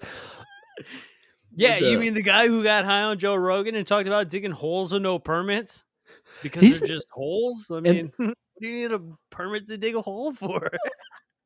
Oh, you mean to put a fucking 4-lane highway in through underground? I don't know. He's like, yeah, I mean, it's just a hole. Yeah, it was better to just ask for forgiveness than ask for permission. It's fucking baller. I love that. You cannot dig that hole. And he's like, oh, sorry, I've already dug it across the continental United States. And I'm like, oh, well, all right, you know, we're going to give you a tax break instead. He's like, hell yeah. That's what's up. I don't take a salary. I just buy shit like Twitter. No biggie. I love that, dude. I want to be so rich where I don't Me take a too. salary. I just buy shit like Twitter. You know what I'm saying? Like, Yeah. how baller is that? Like, oh yeah, I build spaceships and buy Twitter. Like really good spaceships too. Like Yeah. those rockets that just land themselves. Yeah. He didn't just go out and like build a shitty company like Did you see Virgin that thing where like he Galactic. was talking about how he had hit up Jeff Bezos and was like, hey, you know that thing looks like a dick, right? And he was like, yeah, I know, it's just the most aerodynamic thing ever. Yeah. Elon Musk was like, I mean, all right, what do I know? I'm just landing rockets back on fucking pads in the middle of the ocean. No biggie. Like, whatever. Yeah, fine. I built this big ass fucking Duck Rogers looking metal spaceship that's supposed to take people to fucking Mars in it. What do I know, right? It's only blown up every single time except for like the last time I did it. So wait, what was his response after Elon reached out? Just Well, is that's that what he what said. all he said? He was like, "Hey, bro, that's a dick, dude," and that was it. But he was saying, I think in the interview, he was like, well, yeah, we had mentioned that maybe it looked a little phallus like, maybe, and that maybe the engineers should change their designs, and they chose not to listen to us. So, I mean, that's what happened. It's some shit. That's what he It said. almost makes it more provocative to call a boner something that looks like a boner a phallus. Like that's even more dirty. You're like, oh, so it definitely looked like a dick. Right? Yeah, like it's If soft. like, It's yeah, like it looks solidified. like a boner. You're like, oh, it could be shaped like a banana or something. But like when you're like phallus, you're like, oh, it looked like a dick. Okay.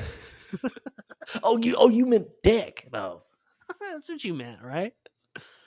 Oh, dude. Well, what a crazy world we are. It has been quite the crazy world lately, dude. I mean, there's no arguing that. That is for sure, my friend. Don't try to. Don't try to. I wear my lemon shirt, dude. I'm feeling because spicy. I will argue back. Yeah. I will say, it's been crazy. Try to argue with me. You know what I'm gonna say? Hell yeah, dude. Dude, this has been fun. It's been 2 weeks since we've done a show. It has been. We came back hot. Like Mr. Corbell. Mr. Corbell over here. Like when they bring the fucking like that plate of fajitas out in the Mexican food restaurant and you hear that shit across the entire thing as they're taking it to the table. That's what tonight was like. Well, we were like a plate of hot fajitas, bro. Yeah. And you know what? I'm hungry. I want more meat. I want some more meat. I want some beef and chicken. I want both of them. Oh shit! Well, dude, hey man. Oh shit! Sorry, you were about to go into something. I was gonna say we've got a killer lineup for the next few. Actually, no, we don't have any. Next week will be just me and Ben. Yeah, next week. Yeah, it'll be just you and me talking about stuff. About more masturbation technology. I'll have a different background as usual. I'll have rearranged my entire office. But yeah, dude. Yeah, but like, yeah, dude, some exciting things are happening in the future very soon with the podcast and a lot of our awesome friends that also have podcasts. And yeah, dude, the future's bright. I have a feeling that in the next coming months, some shit's about to get crazy, dude. Dude, it's gonna be a lot of fun. That's for sure. I'm just saying. That is for sure. It's gonna be a lot of fun. Yeah, it's gonna be so fun. It's like, remember like they had like Hot Girl Summer, Yeah, dude. Hot Girl Summer every summer. Like, she's hot. It's about to be hot UFO summer. Hot UFO summer, bro. But like like a sizzling. That's the plate, dude. The sizzling plate with fajitas on it. That's the UFO meat. Dude. Smoke everywhere. Keep your Everybody eyes smells out for UFO Garage and something odd happening pretty soon. It's gonna be cool. You did it, you schmenkle. Schmenkle is a new word. Schmeckle? Schmenk. Isn't that Jewish for wiener? A schmeckle? If it isn't, it should. Schmeckle? It should be. Aren't you Protestant? Hey man, hey, Random question. Hey, you Protestant? Weren't you Protestant? Oh God! I just hear you say the word schmeckle. You say schmeckle ain't that Jewish? Aren't you man. Protestant? Ain't you that Jewish guy I've been seeing, man? Shit. Oh my God, dude. All right. Yes. That was all. Shit, man. This has been an awesome night. I think it's time for me and you and all of our listeners to go memes, fool. Memes. Let's go It's memes. time to go memes, dog. You ready?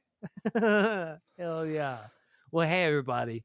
It's been an absolute pleasure. There's 117 of you in here still. This has been absolutely awesome. If you liked it, man, come and hang out with us every Thursday.